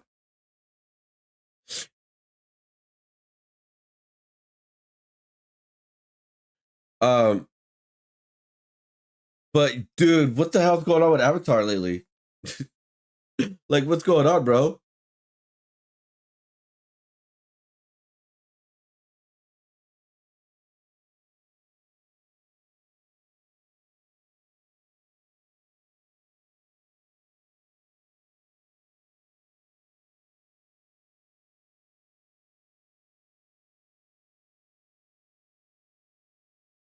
All right.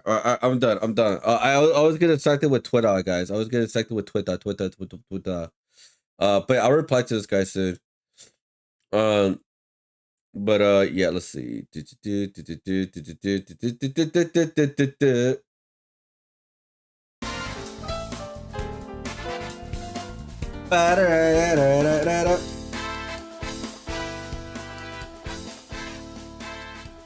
Oh, by the way, the outline, what we're gonna use the color, like the red and blue, like they did with like the Venom animation. We're gonna do that pretty much.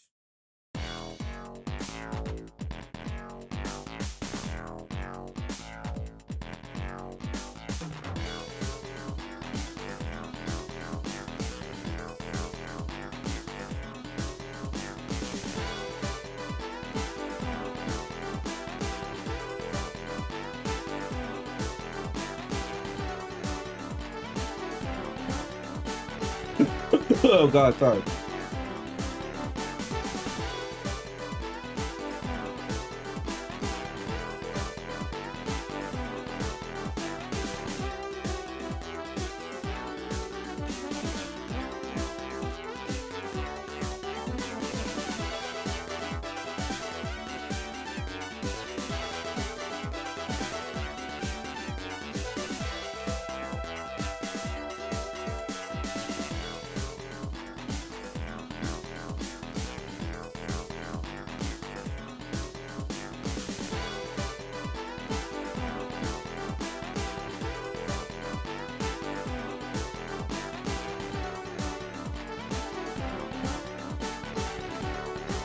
Hey guys, thank you for hanging out with me with this chaotic week, guys. I really do appreciate it. You know, it starts with sickness and then the whole like craze of the PC stuff and all that, and you know the whole thing. So I do appreciate it, guys. I really do.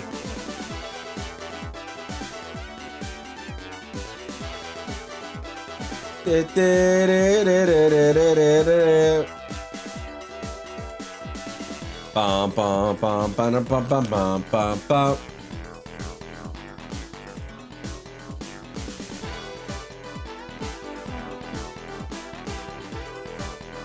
Let's see.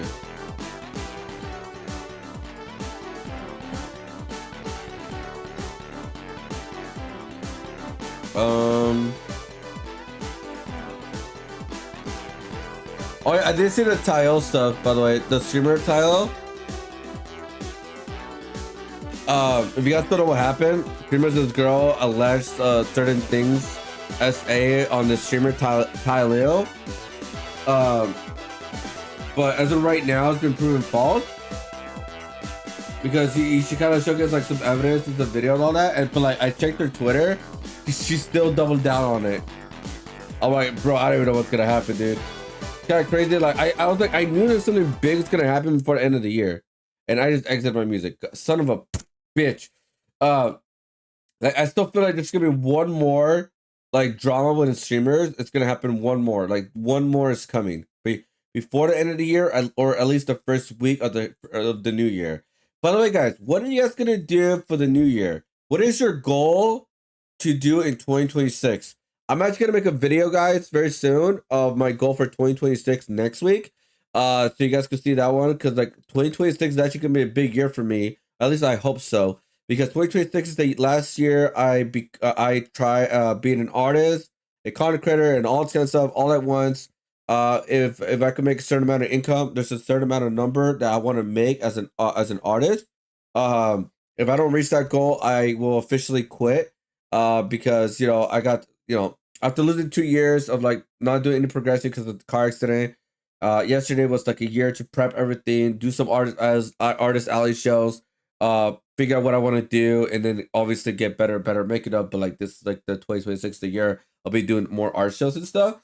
So, yeah, I'm like, I have like my goal is like let's see if I can like officially make this into a full thing, even for like 2-3 years, because my plan is to use the money that I make is to invest it. It's to use it for me and beyond just the art, right? I want to use it for other things away than just art alone, or like like other projects, like other investing kind of thing. And yeah, that's the kind of like the plan of it, and I'm looking into more of it. But my backup plan is just go back to college and finish college, which I already did. But like what I mean by finish college is like getting like a bigger degree than what I left with. You know what I mean? But like I'm looking into other like other like what do you call it? Like other degrees. That's why. Like I don't have to do like general classes, which is a really great thing for me. Honestly, you save a lot of money and time for no longer have to do general classes, guys. So I'm actually happy about that, and yeah, I could just put my time on my major. So I'm very happy with that. Get rich. I'm same here. Same here. Yeah, I do want to get rich too as well. And I'm thinking of some ways to away from not just art alone to do it. You know.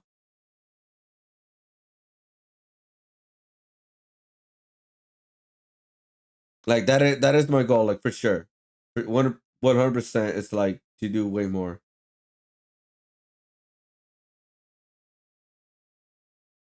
But yeah, like I'll explain everything like more of like in detail by the video before 2026. That's pretty much the goal for 2026, pretty much, or something like that. I'll probably make a way better title. Sorry, I'm a little bit tired. But it's been a long day. I gotta work. I gotta wake up early to work too as well. So and then I gotta get the smart check stuff done. If it passes, if it doesn't, oh my god, it's gonna be heartbreaking. Because that means we'll only have. That means I will lose. I can still I could still work all of December, which is like this weekend and next weekend. But the problem is like if I don't figure out anything by the third weekend, damn dude, I lose income because I can't work until we get the car fixed too much. And it's $1,000 part for the car, guys. $1,000. I would have paid it because I had an emergency fund, but that went towards the PC because of the price that went up like crazy. And I'm like, fuck, this is so much bad timing right now, dude. That's why I'm selling so much stuff right now. I'm selling my games, my Funkos, which I've been wanting to sell for a while. Anyways, some other stuff. Like I'm selling everything I can sell right now. And also, luckily, I am getting some commissions. So I got 3 commissions, which I'm super happy. Thank you guys again so much for commissioning me. Thank you guys. I'm really, really grateful. But now that we got commissions, so like after I'm done with those 3 commissions, hopefully by end of this month, I can find more commissions and continue working. And I feel optimistic for sure. I feel very optimistic. I don't feel like super down. I just like, damn, everything's just so last minute right now, man. Like, god damn it, dude. Again, like the card part is not fully broken or anything like that. It's just like it's already like showcasing like the age, if that makes sense. That's why like the light turns on the car, like the engine light that turns on. So it's like shit. But yeah. So we'll see what happens with the small check tomorrow. Hopefully everything goes well. And then if it doesn't, we'll just make plans after that. Pretty much, just keep going making plans. Like for example, you remember the loan thing, guys, for my dad? I may just borrow the 1,000 only for the card part, and I'll pay my dad back faster for the card part. Thank you for the follow. How you doing? For the card part, and then I'll pay my dad back for the card part only, and then I just have to risk to wait on buying the GPU for the new PC a much later time. I may just have to do that. Yo, what up, Squarky? Squarky, how's it going? That means it'd be worst case scenario where I may have to pay $2,000 or so for a GPU. That's the super worst case scenario. Because remember, they are already saying they're gonna like not do much consumer GPUs anymore by 2026. And I'm like, damn, dude. Oh shit. Fuck. Sorry for cursing. Your liner is tight and spot on. Oh, thank you. Yeah, so right now we're working on my back series with the Spider-Man guys. So here it is how it looks like right now. We are gonna have more stuff to it too as well. Like we're gonna add his like his spider sense, all that kind of stuff. And yeah, so this is what it is right now. And we have this black suit. The bottom part right here is gonna have like the word saying with great power comes great responsibility. This is our recent project right now. The next one after this one, we're gonna make Sasuke, but not right away. We're gonna switch it up with different art project right now. I think what we're gonna work on. So I actually figured out what my ramen artwork is missing, guys. I figured out what is missing. So it's the design around it. That's what it's missing. So what I mean by that is I'm trying to find it right now. What I mean by that is like I'm thinking about putting like little emotes on top of the ramen part design. Let's see if I can find it real quick so I can show you guys what I mean, because again visually is better, right? Where is it? I finished it yesterday, so it should be here somewhere. Oh, here it is. So this is the ramen piece I did yesterday, right? It's like a back card ramen piece, but I realized what I could do with this would like add more like design to it. So right here on this part right here, I was thinking about doing like ramen emotes only outline only on top of right here, and then kind of like a word thing right here in the bottom right here. Or I could make it like a full square, pretty much, right? Where I could do this, and then in the bottom right here, I could put like a design to it as well. So I was thinking like, yeah, we gotta start adding more stuff into just making the main image. Let's add more stuff to the image, right? So I'll be making like some funny random emotes right here, and then put like a word here first. and then we probably design some like other stuff around it, and we'll see how that goes. Really, but yeah, because I really like the design. I just feel like it's just missing something. I don't know. I don't know what it was, but yeah, I was like, it's just missing something more oomph, in my opinion. So yeah, but we'll add more stuff like that. You know. I still love this. It definitely gives me a whiplash of nostalgia to get back to my get back in my head and gets my sense tingling. Oh, doesn't it? Yeah, I mean, like I like, so it's pretty much like in this case, this one right here, it's more like his black suit Spider-Man and also like his OG Spider-Man. And then like for example, we did Daredevil right here, right? And then this one right here has like his first outfit, and obviously an outfit that I created, which is not really like super unique, but like I created it. And then we have like Punisher, and then we also had like Foggy and like kind of like who they are. So like I added Punisher and like the religion thing on this side, and then I added like Foggy for like his lost side, pretty much, right? And I put like the Devil's Hell's Kitchen and some Easter eggs of like of bad guys, of like, you know, the hand, and you know like like of other characters and stuff, right? And so like that's what I'm gonna do more with this one. We're gonna have a little bit more Easter eggs with him. Because we added some characters, but I feel like we're missing more stuff in my personal opinion. And yeah, so like what, because like the next one we want to do, it is the Sasuke one, which I think would be super great because I sell these as art like prints, right? I sell these as prints, and I was thinking like, okay, I think I should start making like maybe like pairs, like pair of our art prints. I think it'd be really great. So for example, we did the Naruto one. And then Naruto, obviously, is like his teenage side and his kid side, right? And then the kid side, it has like a lot of Easter eggs, right? For example, this one has his Shadow Clone Jutsu, the Rasengan, and it has Jiraiya, has the Uchiha clan for like Sasuke, Team 7, the Ramen Bowl, also like the Hokage with the 700 chapters for the Naruto. Kurama, and you know, stuff like that, right? And so for Sasuke, I'm already thinking about doing like his teenage side right here, and then for this right here, for the kid side, what I was thinking about doing is putting like his monster side, like his second form monster side, as a kid with the wing and all that on one side, and then the other side will be like his regular kid side with the Chidori, and then like around will be like Orochimaru, Naruto symbol. Maybe like a Sakura of some kind. I don't know how we're gonna do Sakura, but we'll figure it out. And then like the tablet and like the Itachi some kind, like maybe like his eyeball, like this Uchiha eye, like his Manji, I forgot how to say it. His Sharingan, right? So like stuff like that, right? And then we'll figure it out from there. But yeah, that I'm already thinking of ideas for Sasuke already. I think it's gonna be super fun, super cool. I was thinking about doing the opposite too as well. So instead of him looking at the same side, because I'm like I'm a lefty, right? So that's why they're all looking at the same side. So I was thinking about like if Sasuke, would it be kind of cool if we do the opposite, have him look at the other side. So if people buy the prints, they'll look really good together, kind of thing. So I'm like thinking of like a design choice.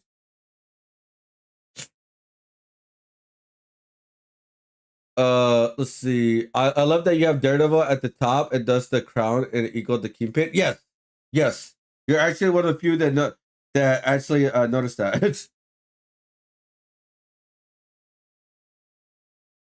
Yeah, you're actually one of the few people that actually like caught that, by the way. Yeah. It's that this crown represents Kingpin. Now people know they caught that Easter egg. Because again, some of them are way more obvious, obviously. But yeah, the crown one is low. I was like thinking, what can I do for Kingpin, right? And I was like thinking, what can I do? Like, since like he doesn't really have like a symbol or anything like that. Oh, I just put a crown. And see what if people could get that. Like, is that for a Kingpin? It's actually pretty funny. You actually caught that. Not many people do. I was very surprised that not many people caught that like right away. Or like at least I get an idea of that, you know. Let's see. Let's see. So we got that. We get that. All right, we're good. Anyways, I'm talking about too much. How's everybody doing today? Welcome to the stream. We're gonna get off stream like in about 30 minutes or so, guys, because I gotta wake up early in the morning to go back to work and then do the small check and then go back to work later on the day, hopefully, and then kind of go from there, guys. All right. We got a long day. We're hustling. We're gonna get that money up to pay my dad back as soon as possible. To get that card part, and then hopefully and then the next thing will be the GPU, guys, and hopefully we get it before the prices rises up. All right, guys, that's the big hope, guys. We got to get it as soon as possible and kind of go from there. Anyways, how's everybody doing today, guys? So you guys did awesome, or this morning. I got nothing really to showcase. I already showcased like the videos that I want to watch tonight. So I really got nothing else for you guys because like I didn't have fully big plan. Like I didn't have a chance to fully plan my streams again. It's just been a very hectic week with me being sick still and like getting sick and the whole work thing, the car thing, the PC thing. So much is happening, and I got commissions and all this kind of stuff. So I'm like, oh my god, I need a breather, guys. I need a breather. Can anybody help me with get a breather, guys? All right, let's get back to work, guys. Let's get back to the work, guys. 15th, 2024. Let's get back into Spooderman. Let's see if we can finish most of it today. At least like the base colors, Let's see. Oh yeah, there was a video I was gonna play, but I got distracted. Sorry, guys. It's the sneakers. Yeah, we're talking about this. Yeah, the sneakers resale is going downhill now, guys. Yeah, no more resellers as much. Same thing has happened with Pokemon in recent time. Well, not recent time. It's happened to 2027 still, but scalpers for Pokemon is going to be pretty much gone in the United States. Like, it's going to still be there, but it's not going to be as bad no more. Like, prices are not going to be as crazy. Like, they're just not. Oh, thank you. I refreshed it as soon as it started. Thank you, Fit. Thank you, YouTube. Thank you so much for like doing that to me, you sons of mother fudget. I don't know why it's taking forever to load nowadays. It's weird. We are in the middle of a recession, but somehow sneaker resellers are shocked and crying online about going broke. Does anyone want to explain why shoes are literally just dying right now? I own a sneaker store and we've been struggling for the last couple months. And y'all can say, oh, it's because you overprice things. I mean, look around. The cost of living is insane. Inflation has groceries priced like luxury items, and most Americans are just struggling to survive. So obviously, people aren't yeah, a lot of people don't have a lot of more money to buy fun stuff anymore, man. Like, a lot of people are willing to buy something that's like $5, $10, or something like that, right? Maybe $20 right now. So if you don't have any kind of like items that people like could buy in that kind of route, man, you are wasting your time. That's like Artist Alley. It's been going downhill.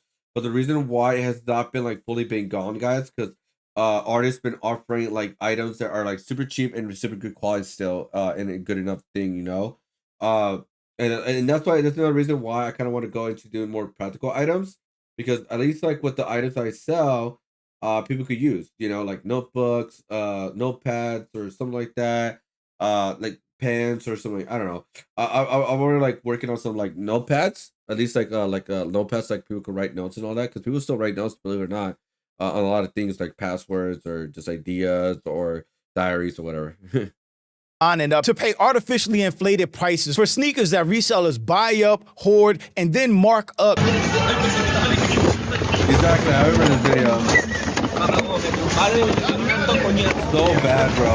Just to squeeze every extra dollar out of consumers that they can. Even real sneakerheads, people that love sneakers, are tapping out. A lot of y'all infiltrated the sneaker culture only for profit and gain, and y'all wasn't a part of it and was charging 3, 4, 5 times what the shoes was worth. Which again makes sense when people are struggling so bad, when they have to choose between paying for gas, food, bills, or rent. And meanwhile, these resellers are trying to charge $500 for a shoe that costs dollars to manufacture. They deserve their fate. Now, I know this channel is super entertaining, but for all the times you get bored, there's a game you can play and get paid for. If you check out the link in the description or scan the QR code, you can sign up for freecash.com and start right away. It's simple, and it only takes a few seconds to create an account with your email and password. Inside, you'll see a wall of games and offers. Pick one you actually enjoy, play through the levels, and the cash lands straight into your free cash account. That's how some users are earning hundreds of dollars on certain offers. And you don't even have to spend it. Like and share the video. Don't forget to sub. Now, let's get into it. Does anyone want to explain why shoes are literally just dying right now? I own a sneaker store and we've been struggling for the last couple months. And y'all can say, oh, it's because you overprice things. And I know what you're going to say. Oh, it's a Yeezy. You're overpricing it. It's $110. Retails like 2 something. Market's like 190. I'm pricing it at 110. That pricing is recent, and maybe because they've been struggling the last couple months. When I say these reseller stores jack up prices so much, it's ridiculous. I remember going in one of these stores a few years ago to get the tan Yeezy slides, which were maybe like $80 when they came out or something like that, and they wanted $280 for. The way they jack up prices is predatory and insane. It's brand new. Yeah. An off-white lot dunk, which you haven't been able to get for 4 years now. Used to be going for $500 to $600. Market's like $400. We have them priced at $320. A shoe that's sold out, hard to get. A SB Navy 4. It's used, but $210. That's like retail. And then you have stuff that are like Jordan 1s, like these shattered backboards that just came out. We were charging like $170 for them or something like that, which retails higher. And then we got like Lucky Greens, the Royal Toes. All these things are going for well under retail, and we have them priced under retail. For example, like a yellow ochre, which is not even a bad shoe, is going for like 90 bucks in the store here, which is crazy. Retail is like, what, 170?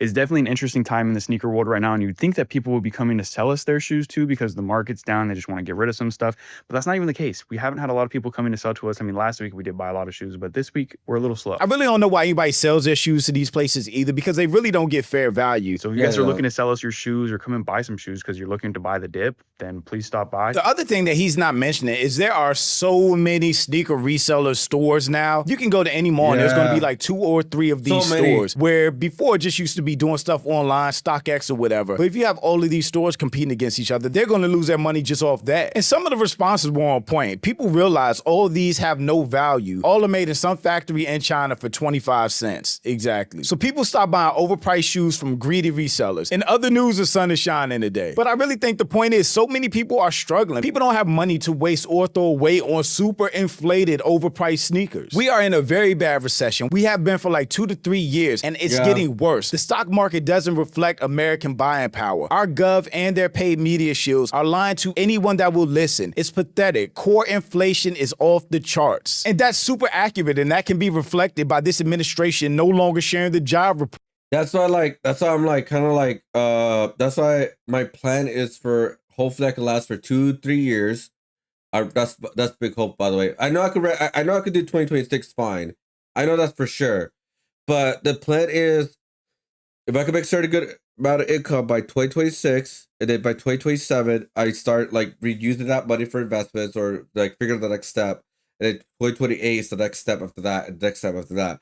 So because I know what I'm doing as an artist is a very privileged thing, and it's like not gonna be last forever, especially for Artist Alley and conventions and stuff like that. Or maybe it'll pick up like in 5-10 years. I don't know, but that's 5-10 years from now, you know? So we'll see how it goes, you know? Or inflation reports. The economy is in the toilet, but people are still acting like things are normal when they're really not. And another perspective just about sneaker culture in and of itself. Sneaker culture is dead because white people. The biggest resellers completely stopped giving a fuck about Jordans and Yeezys. The hype is cooked. Hip-hop dominance is dead. Same reason we just saw the first full month with 0 rap songs in the top 100. Parallel collapse. Harsh but true. Death to the resellers. A lot of you culture vultures, white kids came in, y'all started wearing Jordans and jacking up the price. Because I'm gonna be honest, when I was in high school, when I was early 2000s, late 90s, white wasn't wearing Jordans. You know what I mean? Like, it might have been like 2 or 3 white kids that grew up around blacks and listen to hip hop who might throw some mics on, but the majority wasn't. They definitely weren't wearing Jordans. They were Vans out. They would be wearing Vans, Chucks, like some old beat sneakers, but they weren't like. No, the closest thing I got for a Nike was a regular Nike white shoes or something like that. But I've always been a Converse and Vans person. I just like this style better. Like the fly sneaker kids ever that I remember from growing up. That was like a trendy thing. Like, white kids is wearing everything that we doing. And I'm not trying to sound like a racist or whatever, but a lot of y'all infiltrated the sneaker culture only for profit and gain, and y'all wasn't a part of it. Like, y'all didn't know what it was like waking up, going into the store, seeing some shit you ain't know was coming out, or getting the East Bay magazine. And yeah, I mean, just being able to buy the Jordans retail is like so refreshing, because I never paid resale my whole life until I got out of high school. Like, it was even the patent leathers, you could still like, I remember like, I'd say maybe 9th or 10th, you might see a line with like 2, 3, but like not this crazy shit. And I don't mind the line shit. Like I'm not knocking the line shit. I'm knocking the that came in and proliferated the community and was charging 3, 4, 5, 10s, 5 times what the shoes was worth. And that shit is over with. And now y'all gotta find a new hustle. Yeah, they definitely gotta find a new hustle or a new resale because Pokemon I don't cards. see anybody going back to paying super jacked up prices for sneakers. It's just not that important anymore. I think it's the same with streetwear. Groceries are like $1,000 a week for families. Ain't nobody paying for specialty shoes. All fact. And then another reseller gave her opinion on why she thinks this is happening to the resale market. So I own a sneaker store, and here's 3 main reasons why the sneaker market has crashed. 1, oversupply. There is way too much supply for the little demand that there is. 2, people now would rather buy for comfort. They'd rather buy on-cloud Hokas, just more comfortable wear. They don't really care about buying Jordan 4s anymore, Jordan 11s, things like that, even though those SKUs are still very in demand.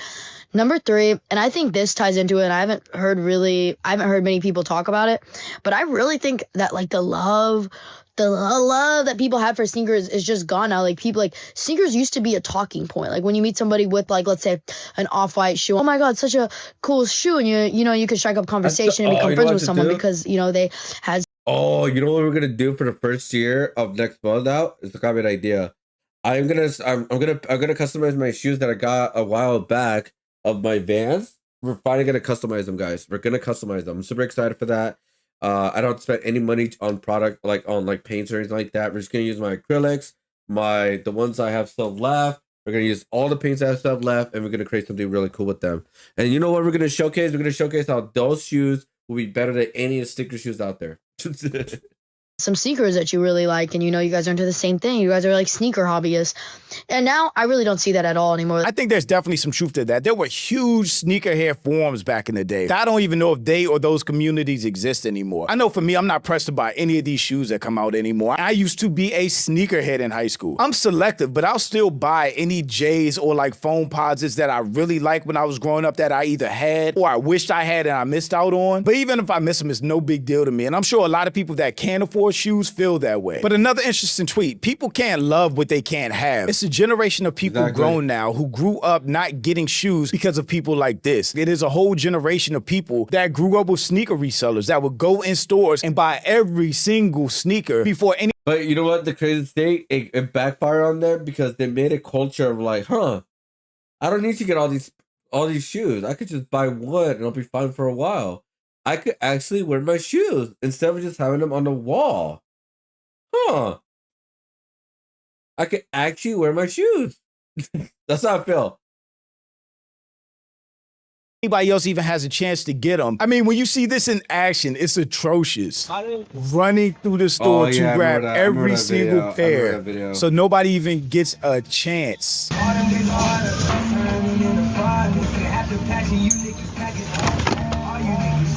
Yeah, that this is crazy. You can have those. Excuse me.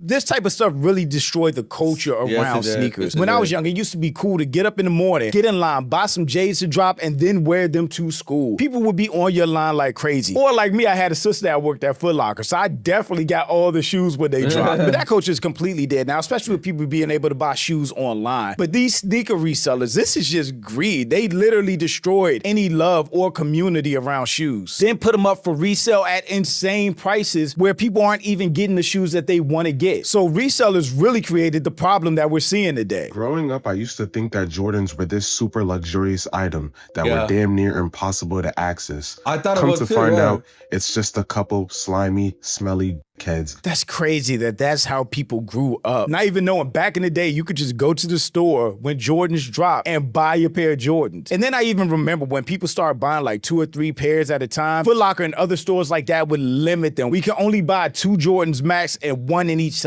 But once I finally realized this fact and I had my own money to spend, I decided I was gonna start going after whatever Jordan I thought looked good for retail. So at the time, the next Jordan that was coming out that I thought looked good was the Red Thunder 4s. And on the day of release, I did all my online entries, and then I even went to the mall and did some in-store raffles.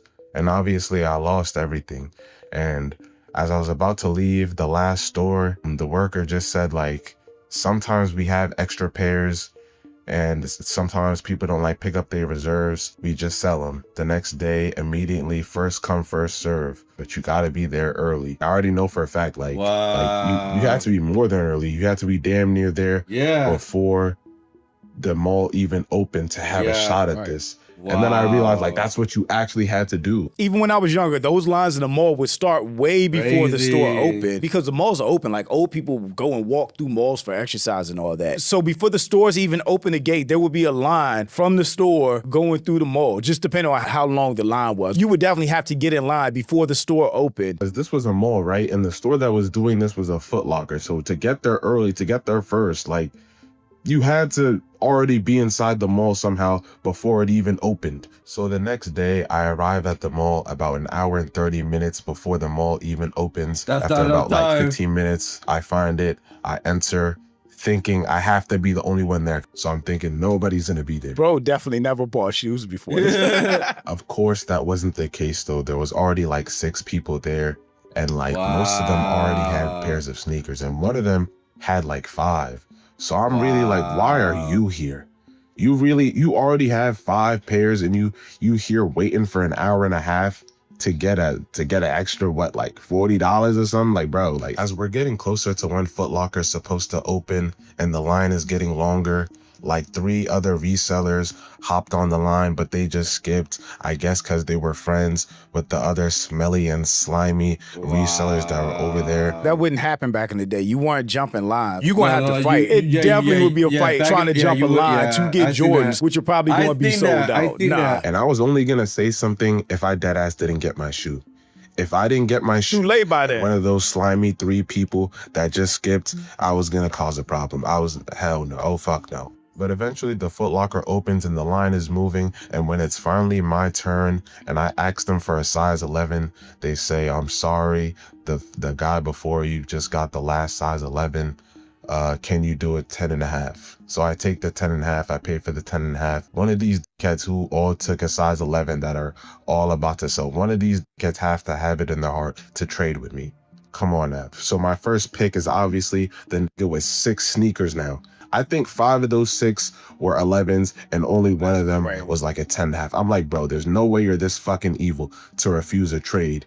And then I asked him and he's like, oh, no problem. Of course I can do it for a $40 surcharge, with a smile on his face. Like he actually said it like that. I'm telling you, like, no remorse in his eyes, just pure evil, pure greed. Capitalism is running through his blood. When I say I was this close to just backhanding him, would I be in the wrong? Like, I was this close though. The only thing that held me back was nah, bro, you wouldn't be in the wrong. Backhand him, drop your 10.5, take the 11 and roll. That's crazy. He tried to charge his man $40 to swap shoes, which he's going to resell anyway. His reseller friends was finna back him up, and I needed to get 1v1s. Like, I can't take them all at the same time. And then I go up to the next person, and thankfully, this next person is a fucking human being. Like, bro, it's a 10.5 and you have an 11 that you're about to fucking sell, bro. Like, you're making the same money. If I deadass waited, did all that, and then left without the sneaker size that I needed, I promise you I was wreaking havoc. I promise you I was wreaking. I'm glad man's got his shoe.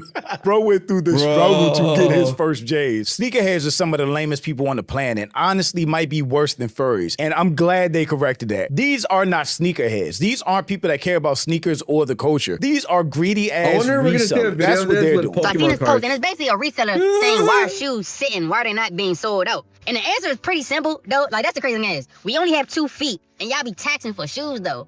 Me, personally, I never understood how people can have hundreds of shoes, and they're probably only gonna wear them probably 1-3 times out their life period. You feel me? I never understood that, but, I mean, like, even with my comics, I do read them, but not, like I'll admit it, I fall into, like, where, like, I buy a comic, and I don't even open it and read it at this point. Like, I just read it online. Like, the absolute stuff, I've been reading them online, then, like, actually read them on the, like, physical copies that I get. Oh, man, I fall into the trap, y'all. Oh, my God. I'm an asshole.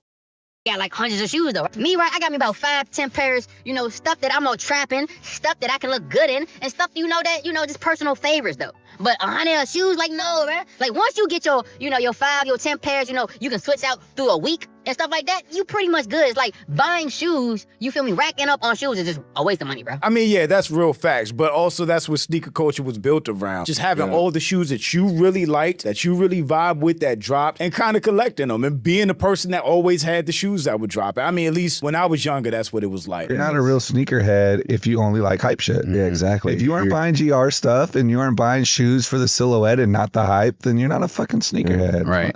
Point blank, period. We are in a sneaker depression, and I'm going broke as hell right now because I have so many brand new shoes. Look at all of these shoes. That is crazy. Legit, so many brand new shoes, like thousands of them. It's not hard to put two and two together why sneaker resellers are going out of business. The economy is in the trash, people are struggling, and their greed destroyed their own market. Where people can't get shoes at resale anymore, they just don't want them. Because why pay $100, $200 extra for shoes that you could have gotten at retail when they released if these greedy sneaker resellers didn't go snatch them all up? I honestly think the resale market needs to go. It's trash. It's always been trash. And I don't feel sorry for any of these resellers at all. But shout out to my channel members. Thank y'all so much for... Yeah, I mean, like here's the thing. Reselling, it's like not the worst thing in the whole world for the most part, but it became really bad when COVID happened, right? When reselling was a thing, it wasn't like the worst thing because it wasn't like people were buying everything, like buying everything out of stock or that kind of thing. It was more of like, oh, I have this rare item now that I don't want no more, and I'm gonna resell it at this point. That was kind of like the point of it, right? Or you go to a garage or something like that. You find something really cool. It's like, oh, I like this. But like, oh, you know what? Maybe I could just resell it and buy something I want, right? That kind of thing. But it wasn't like it wasn't exaggerated. It wasn't like going crazy with it. That kind of thing. But yeah, we're seeing this happening with with Pokemon, because Pokemon right now, like I said, in 2027, the whole reseller market with Pokemon is gonna go downhill by a lot, guys, because they're making a manufacturer here to make Pokemon cards, and who knows what else they're gonna make in that factory. They're probably gonna make something more than just that. That's just that one product.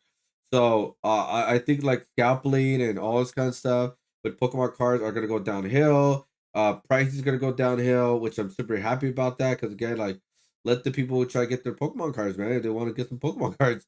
But I think I guess in a weird way, this whole recession too is kind of helping us like understand, like, oh, what is the most important thing to buy? How much money should we have for like fun stuff? Like how much we can afford? Oh, I can afford $20. All right, let's just see what we can do $20 at or something like that.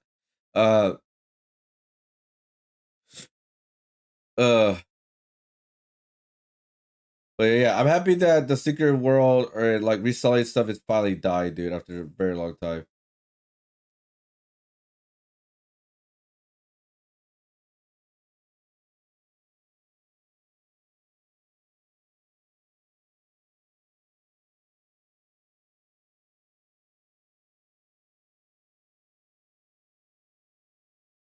Let's see.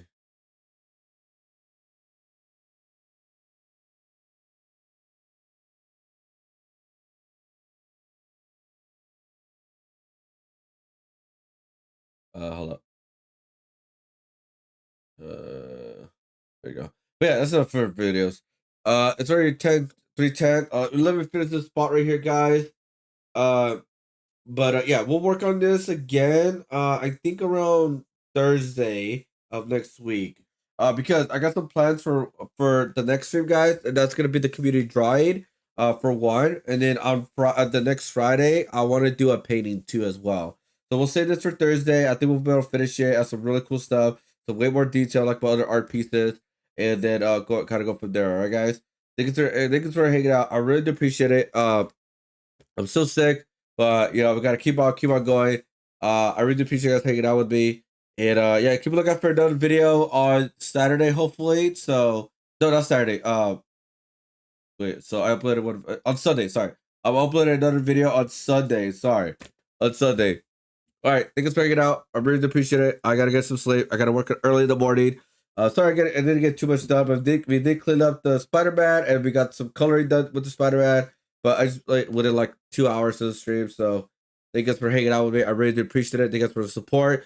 Yeah, just keep looking out for the community drawing next week, guys. So again, you don't have to subscribe or anything like that. You can use your Twitch points or Discord points to be added into the community drawing But if you guys are feeling generous enough, you guys subscribe to the channel, and you guys will be added into the community drawing as well. Which will be it's gonna be pretty much a big snowman character, not like the regular circle was. It's just gonna be like a snowman character, and it's gonna be like you guys building a snowman character, pretty much. That's gonna be like the plan of it. And yeah, so I got some other stuff in the works and plan. But yeah, next week we should have a lot more things calm down, and I hope I'm no longer sick. I do feel a lot better. And hopefully by next week we should have a lot more things planned out and showcase on stream, all right, guys? Because next week we're also gonna open the new art book that I got. Very bad timing, by the way. Recently I wish I didn't buy it now. It's the Marvel's Capcom art book, guys. We're actually gonna open that one up next week, which I'm super excited because Marvel's Capcom is one of my favorite franchises of all time. So we're gonna check that out finally. And then hopefully if I just take a little break and play Metroid Prime or something, man. But this weekend, I'm actually gonna try and finish the Rise of Ronin for the most part, so I can finish it on stream too. And then my goal is to play. Actually, I was thinking about playing Hogwarts Legacy. Actually, so we'll see. We'll figure it out. We'll figure it out. All right, guys. I'll let you guys know. All right. All right. Thanks for hanging out with me today. Thanks for watching. I really do appreciate it. I hope you guys enjoy the artwork, and I'll see you guys on the next stream. I'll be planning some more stuff out for you guys. But you guys must check out my YouTube channel and my Discord for more content. For shorts and posts and all that kind of stuff. So hope you guys can enjoy that. And also my YouTube. And I'll see you guys on the next one, guys. All right. Thank you again for hanging out. I really do appreciate it. Thank you guys so much.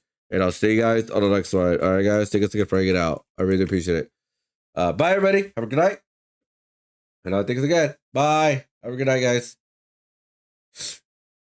Bye.